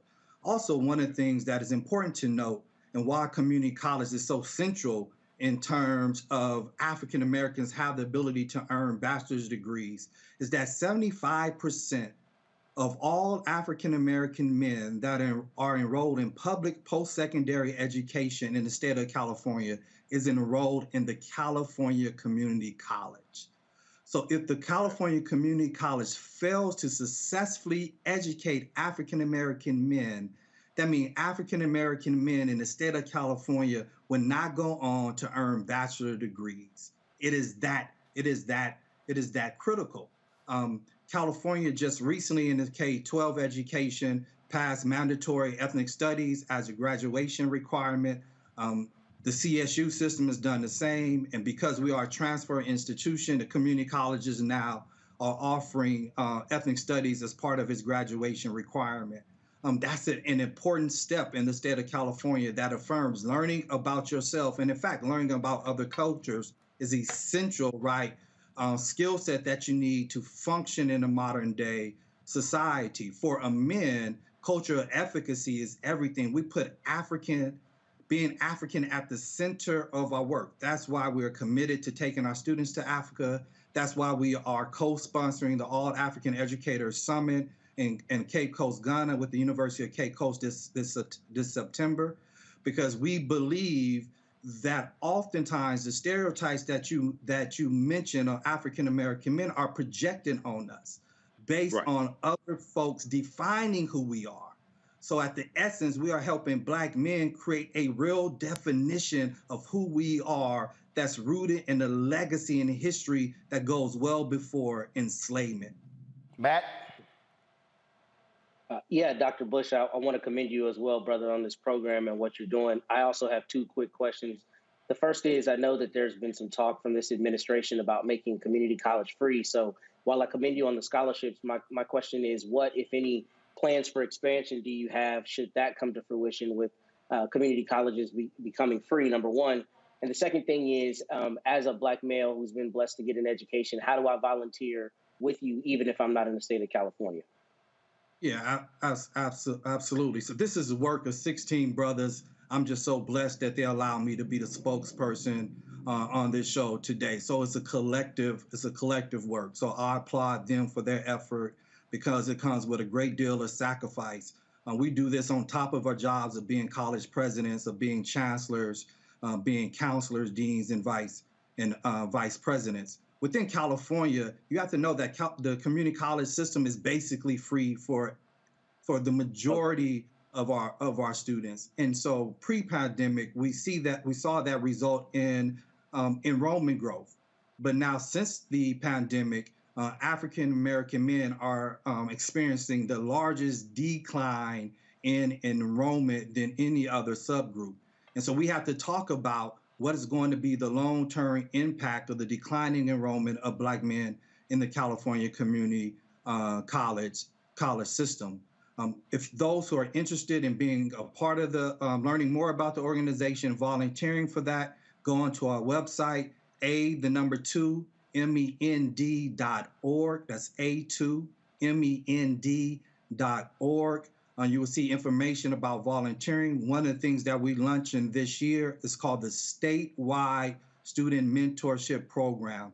We partner with a Black-owned software company called Mentoring and Match that is going to allow us to take mentoring at scale.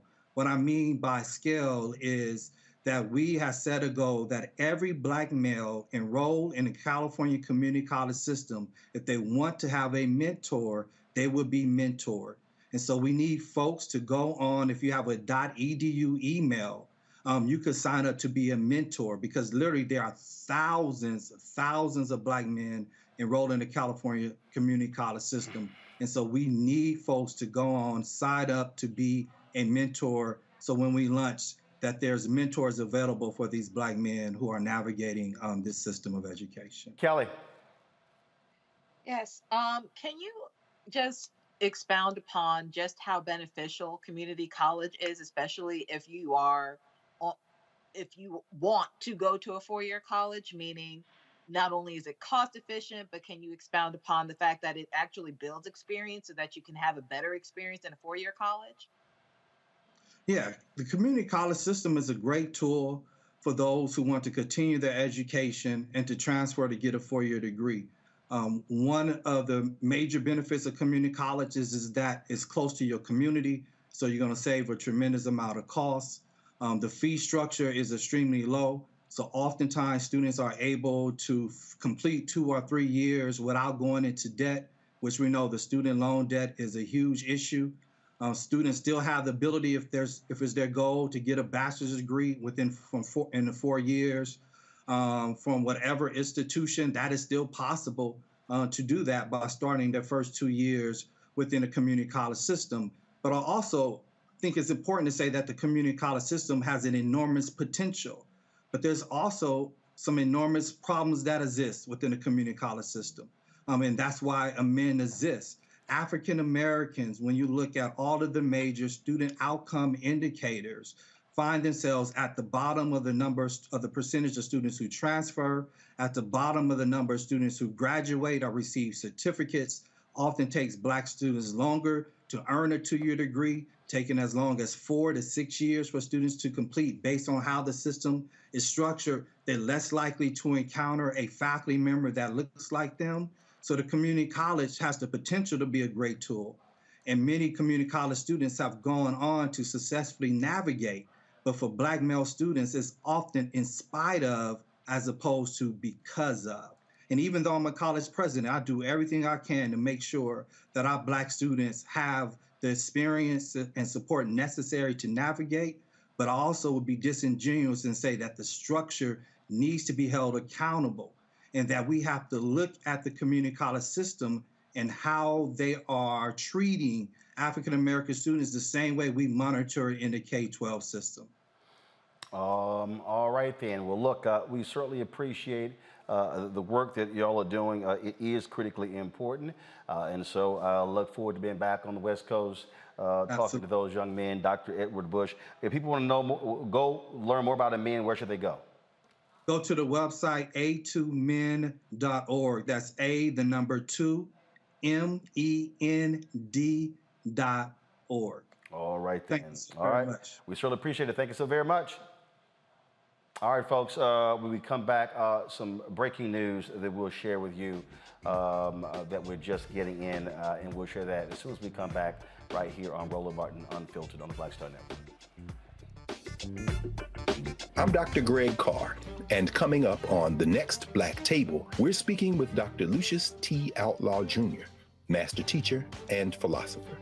He takes us on his journey to discover and celebrate Black philosophy. From my undergraduate years at Fisk all the way through my PhD, I was never in a philosophy class where I had a professor who was a person of African descent, nor a sign of text written by a person of African descent, ever. How he pushed back at those who said there was no such thing, and got us all thinking about what it means to be Black. That's on The Next Black Table, exclusively on the Black Star Network. You know, he brought his own sound. So when you have an artist that creates his own sound, like Earth, Wind & Fire, Stevie, you know, they come in, the Beatles, they create their own sound. He kept reinventing himself. He wasn't afraid to change instrumentations or not use drums or not use bass or use the Lynn machine or use real drums or use, you know, pots and pans. It didn't matter. It's just like he wasn't afraid to, the sound was different every time he did an album, completely different, you know? And the things that he wrote about, it was things that he felt he needed to speak about. So a lot of honesty, you know, whether he would admit to it or not, there was a lot of honesty and a lot of things that were real to him. When he gave, you know, I think for me, he is my favorite, my #1 favorite guitar player in the world.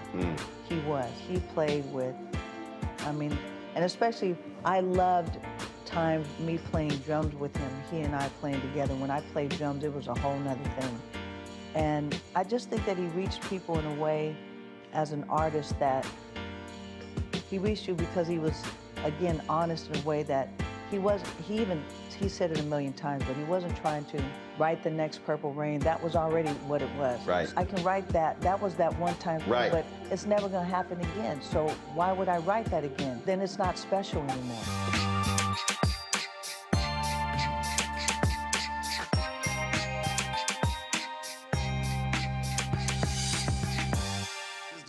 What's up, y'all? I'm Will Packer. I'm Chrisette Michelle. Hi, I'm Chaley Rose, and you're watching Roland Martin Unfiltered.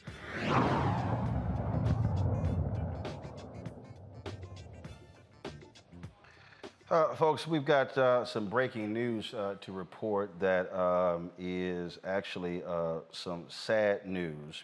The dean of the North Carolina Central University Law School, Dr. Brown C. Lewis, was found dead in her hotel room Thursday in Colorado. She was attending a conference there. She was about to celebrate her second-year anniversary there. This is the statement that came from the Chancellor of North Carolina Central, Johnson Akinleye. He said her vision was clear from day one, and leading the school is one that provides unique opportunities for diverse, talented future attorneys to be practice-ready practitioners. You might recall she was here on Roland Martin Unfiltered providing analysis when we were covering the Judge Ketanji Brown Jackson confirmation hearings. This is what she had to say when she was on the show. Thing about the pornography and the fact that she is being penalized for doing her job. Had she done something different, she'd have been penalized for not doing that. And I think she handled it with so much grace. She controlled her face. Because as Black women, we speak not just with our voices, but with our faces, with our hands, especially our hands. And I think that she did a wonderful job of working within the system. You're right, recognizing that she couldn't say exactly what she thought. She couldn't show what she thought because she has an objective, and that's to get on the Supreme Court to maybe make a difference and maybe make things better for people who look like her. So I really appreciated her calmness, her posture, her temperament, and that she really did not go there with them. And she was polite, even when they were impolite. So I really, really appreciate that. But it goes to your point, what we're saying is that she's reacting to the world in which we still live, where we always always have to prove ourselves. I would have to be careful not to become that angry Black woman to sustain and control our emotions in such a way. And not necessarily fair, but it was just what it is and what we are now. This was a part of the statement that came from the university chancellor based upon something that she wrote in March of last year. The key value I want to imprint on the law school is overcoming the impossible through hard work, perseverance, and tenacity. It is important to overcome adversity and realize that you can accomplish any goal, even if you do it in bite-sized pieces. I'm one of 12 children from a family in a small country town in Louisiana. I grew up knowing that you have to persevere, overcome adversity, and keep pushing forward. Likewise, NCCU School of Law is one of only 6 HBCU law schools in the country. We're the underdog pushing forward. And this is the image that they actually posted there of Dean Brown Lewis. I had an opportunity, Matt, when I was traveling through North Carolina. We were covering the primaries. I had an opportunity to drop by the law school drop by the school. I was interviewing some people and had the opportunity to meet her, take a picture with her. That's why I got her business card, and we put her on the show. And because of all the 6 HBCU law schools in the country, several are led by women. And again, it was great having her on the show, giving her analysis when she was on. And so it is certainly shocking to hear of her passing. Indeed, and I send my condolences to all the students and faculty and everyone connected with NCCU. It is so important for me as a Black lawyer. It was when I was in law school, and even before then, to see luminaries like her at the helm of institutions and always giving of themselves and giving of their insight. So, this is a big loss. I didn't have the pleasure of knowing her, but I think something like 6% of attorneys in the country are Black people. And I think a smaller percentage of that is Black men. With that being said, I really commend her efforts, and I hope that NCCU, everyone connected to her, finds peace. But I appreciate her efforts and appreciate her analysis when she was here on the show. Again, the university has not provided any additional details with regards to her passing, and so we certainly will provide more of that, folks, when we find out. Again, the dean of the North Carolina Central University School of Law, Dr. Dean Brown C. Lewis, was found dead yesterday in her hotel room in Colorado, where she was attending a legal conference.